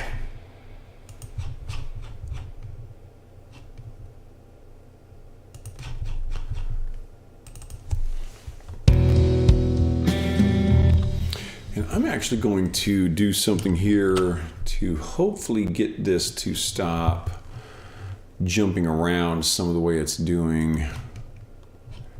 And that should be, where's the thing I'm looking for? Oh no, that's engraving rules. I need preferences, score position, 0. Cool. Okay, that should make this not jump around so much. This is kind of more where I actually want it. No, it's still jumping around. Let's see if that works. But yeah, I really like the feel on this song. And this is, like I said, I've taken this out running and stuff many times.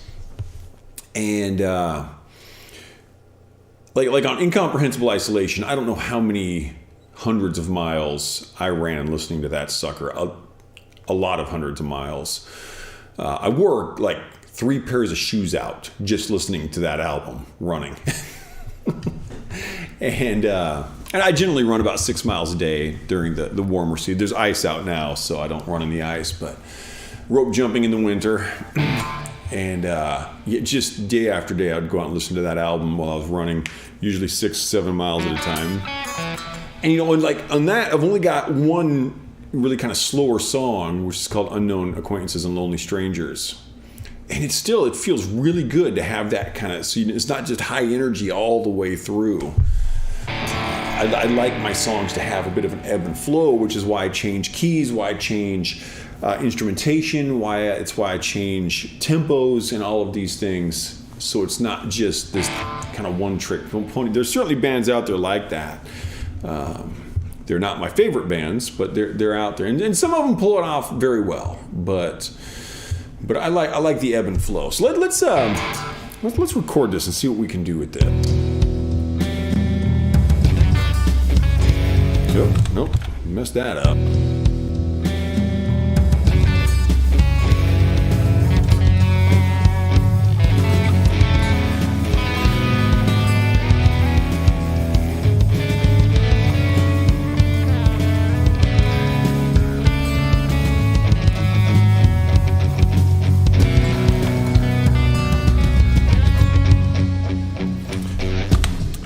That was okay, but I didn't like the ending of that one. So I'm gonna hit that again. It was just okay. Okay is not good enough. No. Come on, little Randy, you can do this.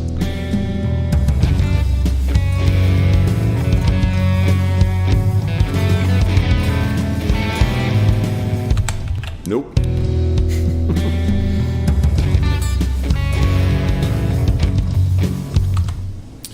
Oh, I am eating it here. I might be running out of steam. Might be running out of steam on this. I think tonight, instead of rope jumping, I think I'm gonna do hula hooping. I think I'm gonna watch a movie and hula hoop for like an hour and a half. Hula hooping is a very light form of exercise. There are some people who do hula hooping and they like just flat get after it. But for me, it's like when I'm just having a more relaxed day, but I still want to exercise. Like, I'll just do some hula hooping and take it easy. So we'll see there. I don't think I'm gonna do any heavy exercising today, but I might be running out of creative steam here. I actually don't like to say that because I don't think you really run out of creativity. You kind of create it on your own. But a lot of times, I think it might be better to say I'm just not quite in the right mindset for the recordings that I want to do. And that would probably be a better way to say it. But I'm going to keep fiddling with this.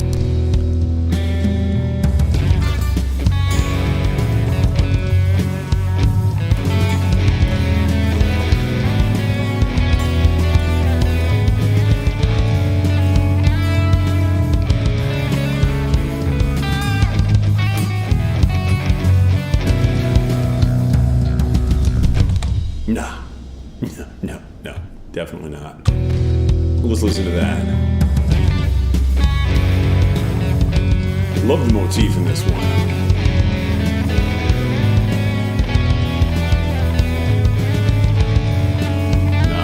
No.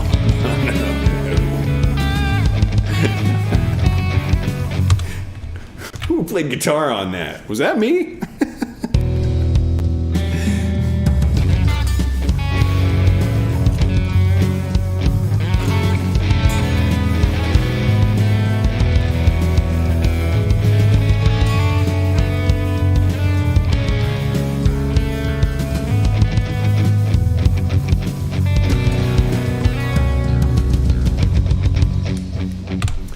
That might be a keeper. Let's listen to that.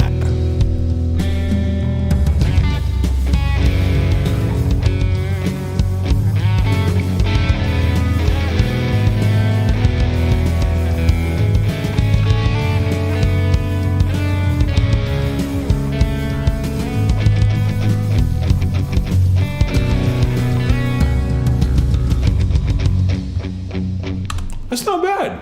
That was not bad. I'm going to keep that. I may revisit it, but I think I'm probably going to keep that. Let's come up here to this next marker.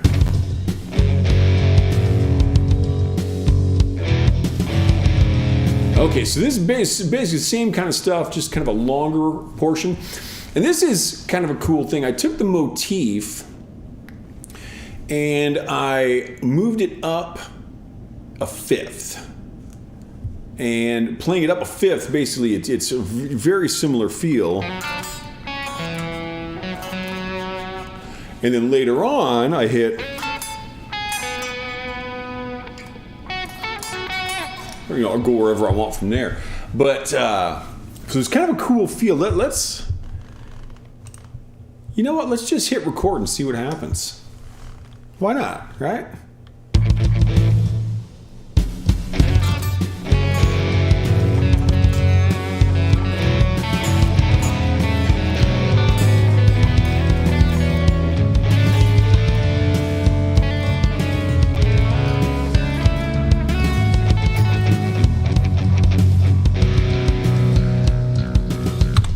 Actually, I think that was good. So that's a place I brought it to a stop. So I can record this in two pieces.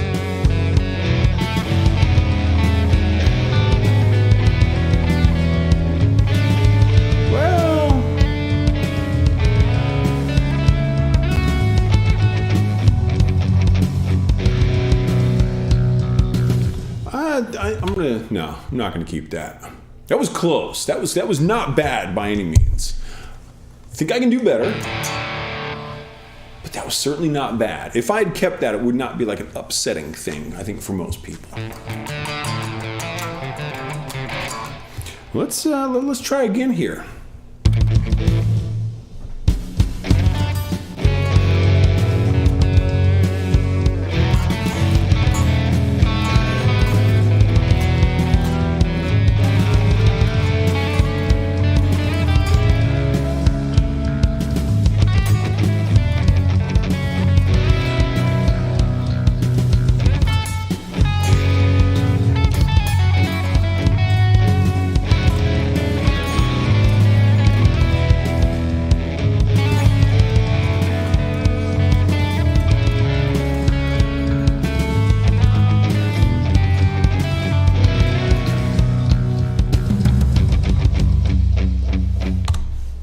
That might be okay. Let's listen to that one, shall we?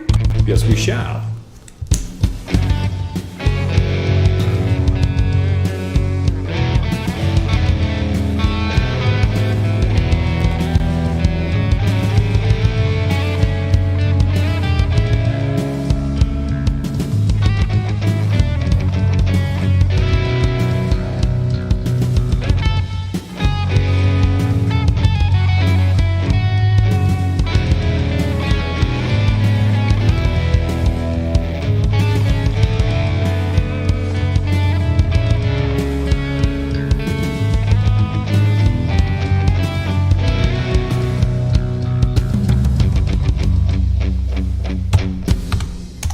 It's possible I will change my mind on those 2 takes, but I'm going to keep them for now. I think those are possible. Those are possibilities. I'm going to switch back over to my DAW here and do the quick little edits. I may go in and edit more on some of these solos where I have these little pauses and stuff. I'll have to cut that out, but I was like right away to cut off my intro and outro marks. Intro and outro areas, because there's definitely string noise and stuff in those. Sometimes I'll solo that and make sure I don't cut too much of it off. Something like that. And these are things, I'm a bit of an OCD kind of a person overall. And this was kind of a tough one to get past, realizing that sometimes I just need to be kind of relaxed about where I chop off a sound. OCD me doesn't always want to do that. My daughter sent me a text earlier today, it might have been yesterday, and it was all these canned drinks in her fridge. And all the labels were aligned beautifully. They're facing forward in the fridge. It looked great. And then all of the tabs for it were facing all these different directions. It's like an OCD nightmare. Do you line up the logos or do you line up the tabs? One of them's going to be wrong no matter what. So she definitely got that from me. Renee, if you're out there listening, love you. Hope you're doing great. You're probably at work doing grown-up stuff because, you're a grown-up. Sorry about that.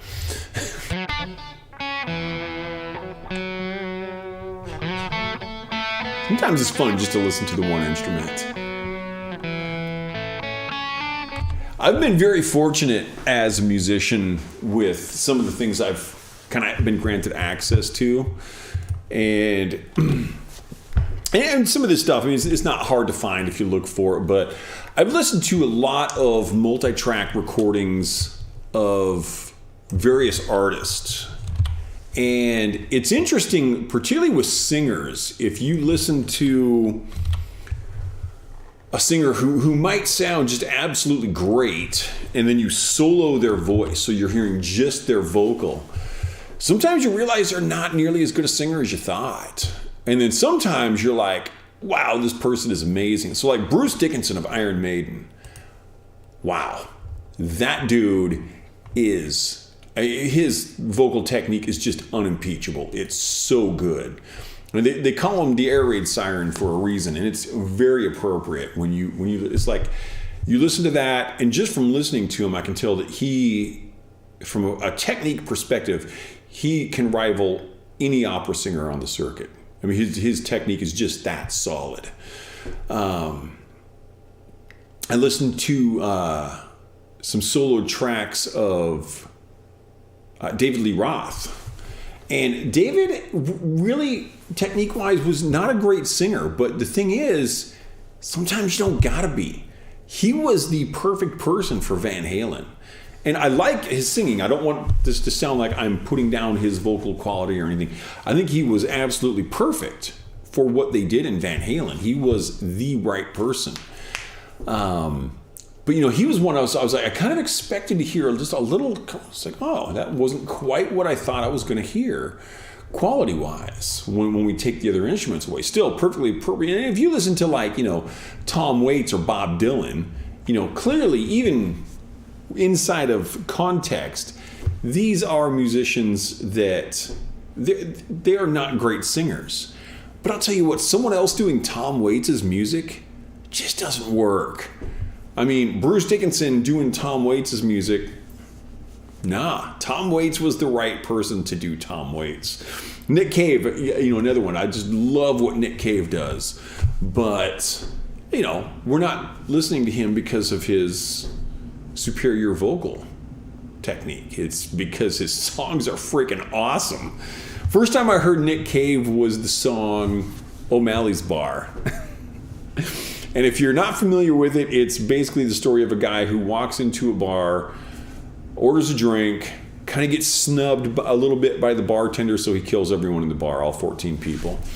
It's basically him just narrating this series of murders that he's doing.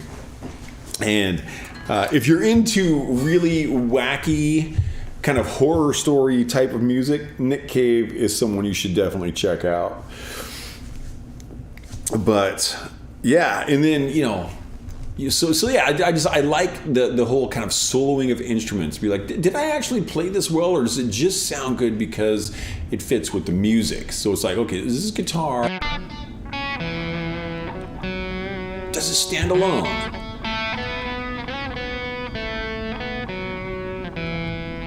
And now here you say, your timing was slightly off on some of those.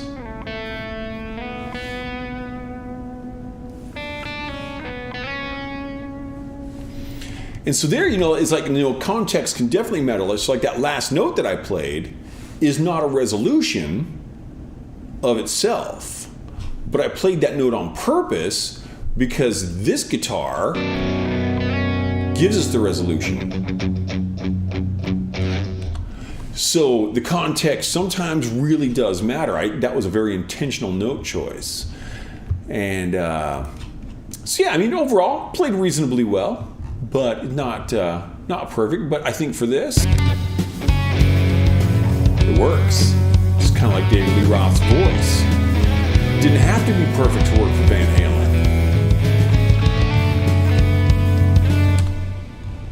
I think that's a good way to think about it.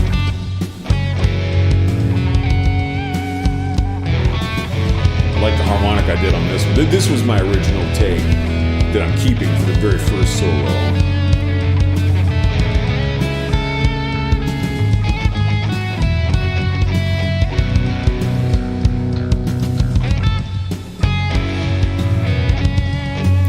Overall, I'm really liking the feel of this album. I think it's going together very nicely.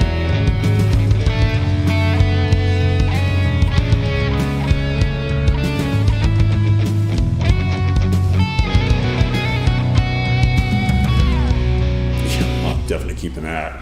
Very, very good for what I'm going for there.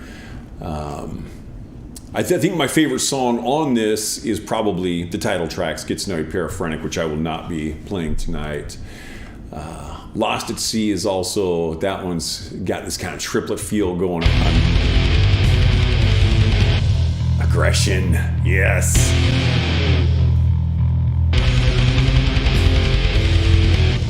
And then I go into the straight time feel at the same tempo.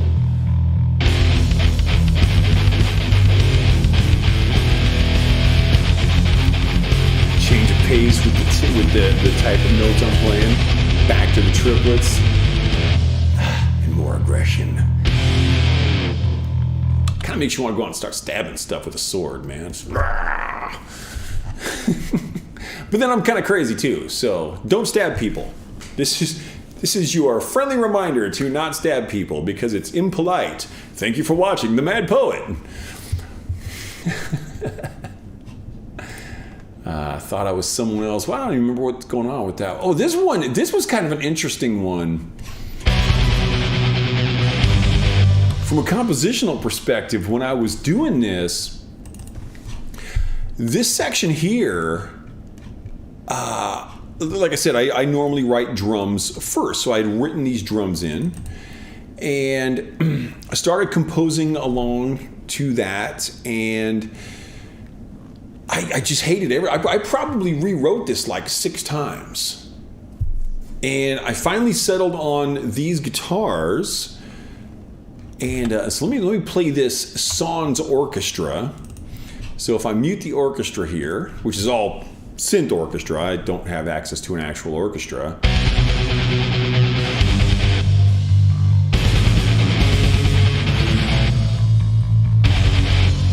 And I was like, oh, okay, yeah, it's workable, right? And then I wrote this in.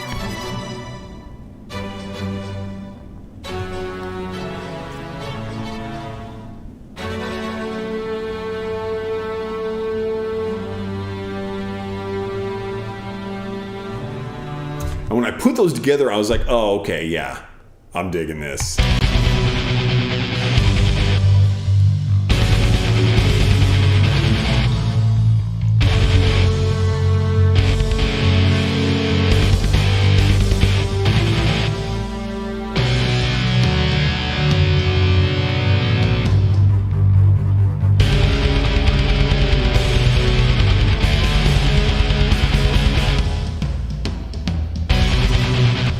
So yeah, that the orchestra to me, I shouldn't really say orchestra. The string section is all we're really hearing there. It's not a full orchestra, but that string section, I'm like, okay, yeah, I like this now. This is really cool. And this is one of those that, you're out for a run, and by this point you've been running for almost an hour, and this comes on, you're like, okay, yeah, I want to keep running. This is good. This is good. Stay hard. It's beautiful. So, yeah. And the last song on here is called Destroy. That's the one I started with when I re-recorded that. And this one, if I recall correctly, also has a very cool motif. Oh no, it's the this one. I thought it was someone else. This motif.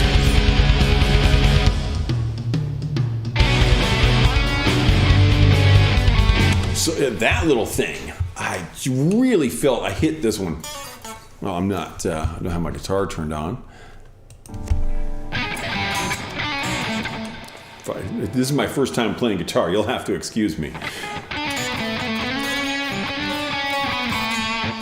That motif, I'm like, oh, I hit hard with that one. That one's good. Very pleased with the way that came. And then this one has this middle section that, again, for running. Where's that section at? I think the cat's knocking stuff over. This section here, like I said, we're fostering a cat. She's a great cat, though. She's been so good. So this section where this one just goes all over the place. It's got the string section, and then it's got harpsichord, and it's got this kind of chord section.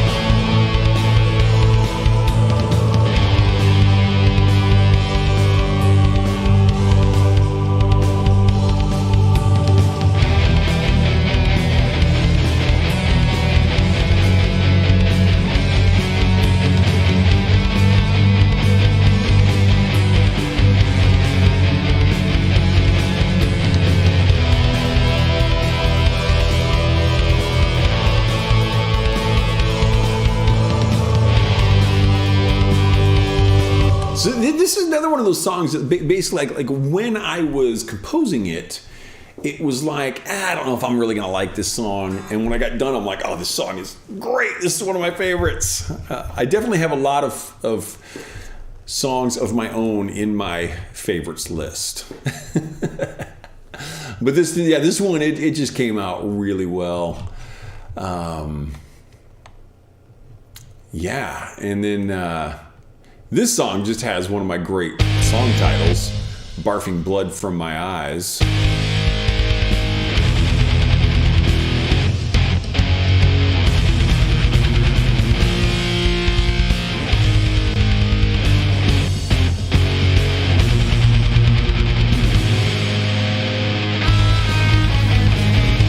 So that's a pretty significant chunk of the new album.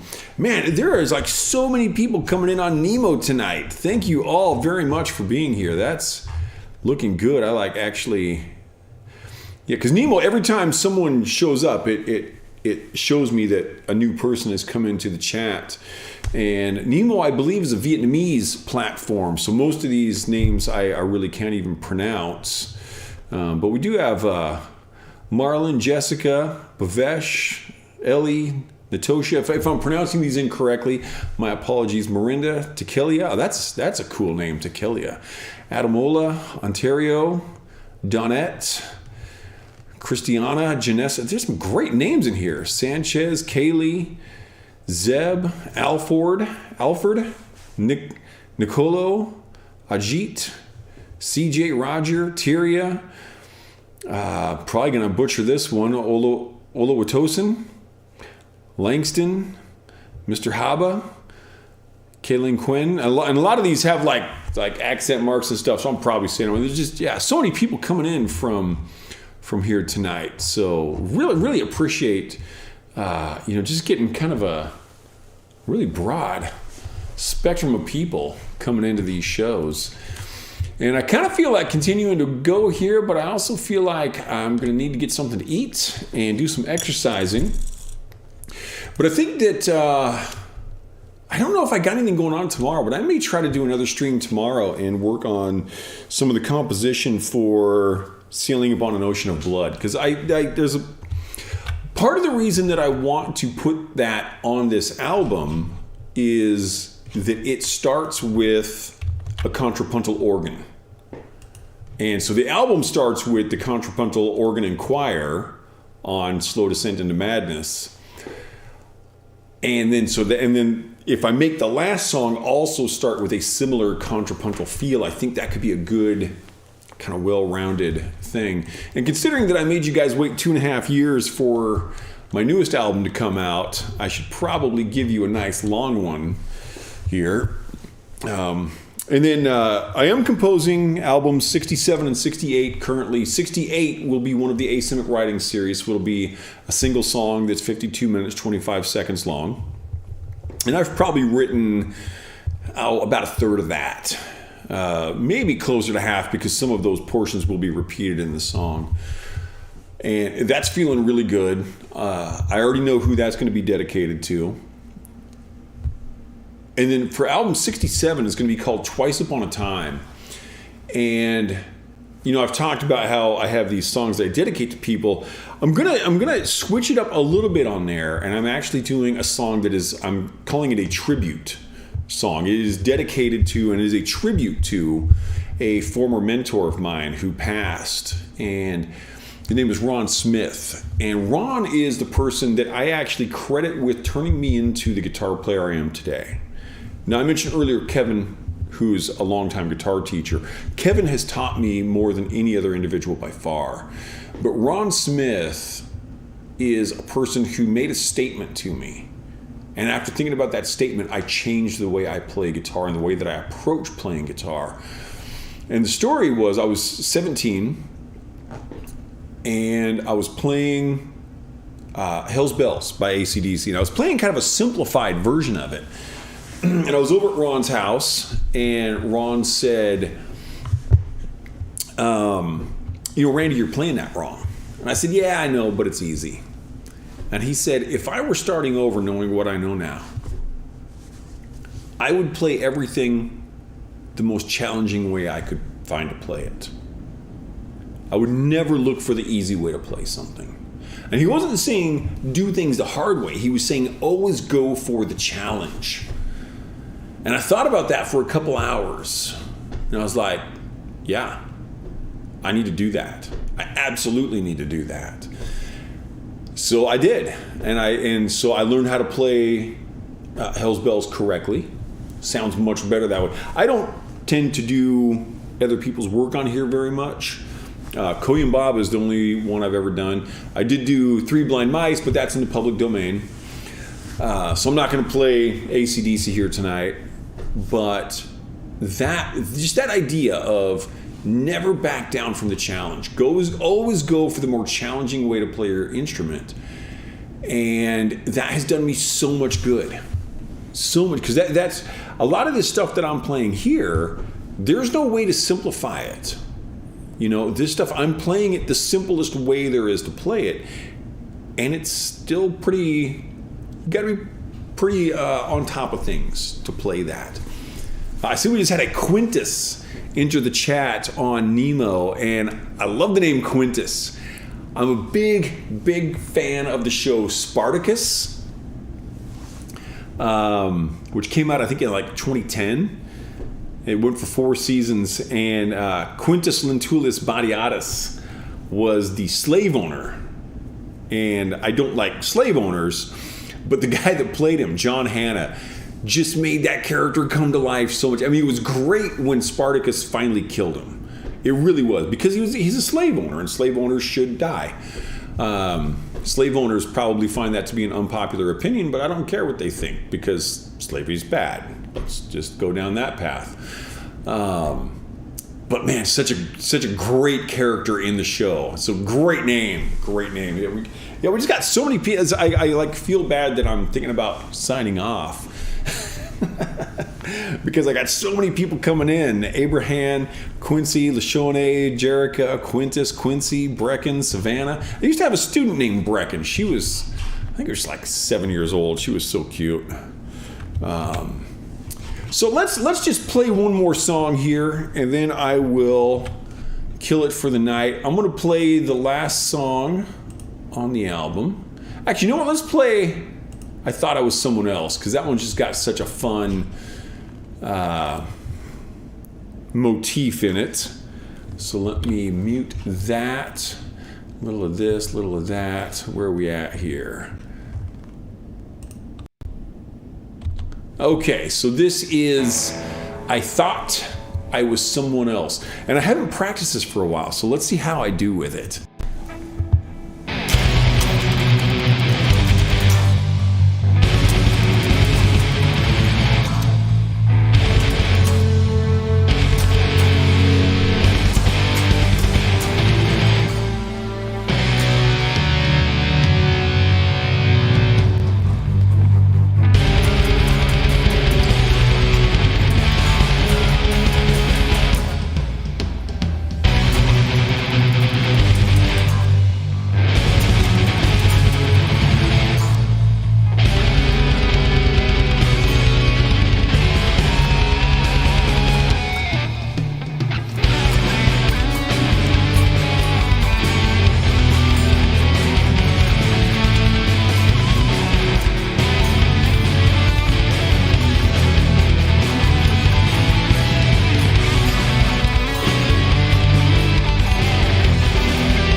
That's all I got for the night, guys. This has been a lot of fun. Thank you very much again, everyone, for coming in. Had some really good conversations going on throughout this. Got a few things taken care of for the new recording, and you guys have now had a preview of Schizonoid Paraphrenic. It's a fun album. I'm really enjoying this one. I hope you guys will all enjoy it too once it comes out. Don't know quite when it's going to come out yet, but it won't be too long. Probably before the end of the year. I'm not going to make any promises. Could be in a week, could be in a month. Nobody knows. I don't even know. If I don't know, you guys don't know. So that's all we know. Time for food, time for exercise. Hope you guys have a great night. Again, I'm the Mad Poet. You are an audience. We are the Mad Poet Society. Thank you for being here, and I will see you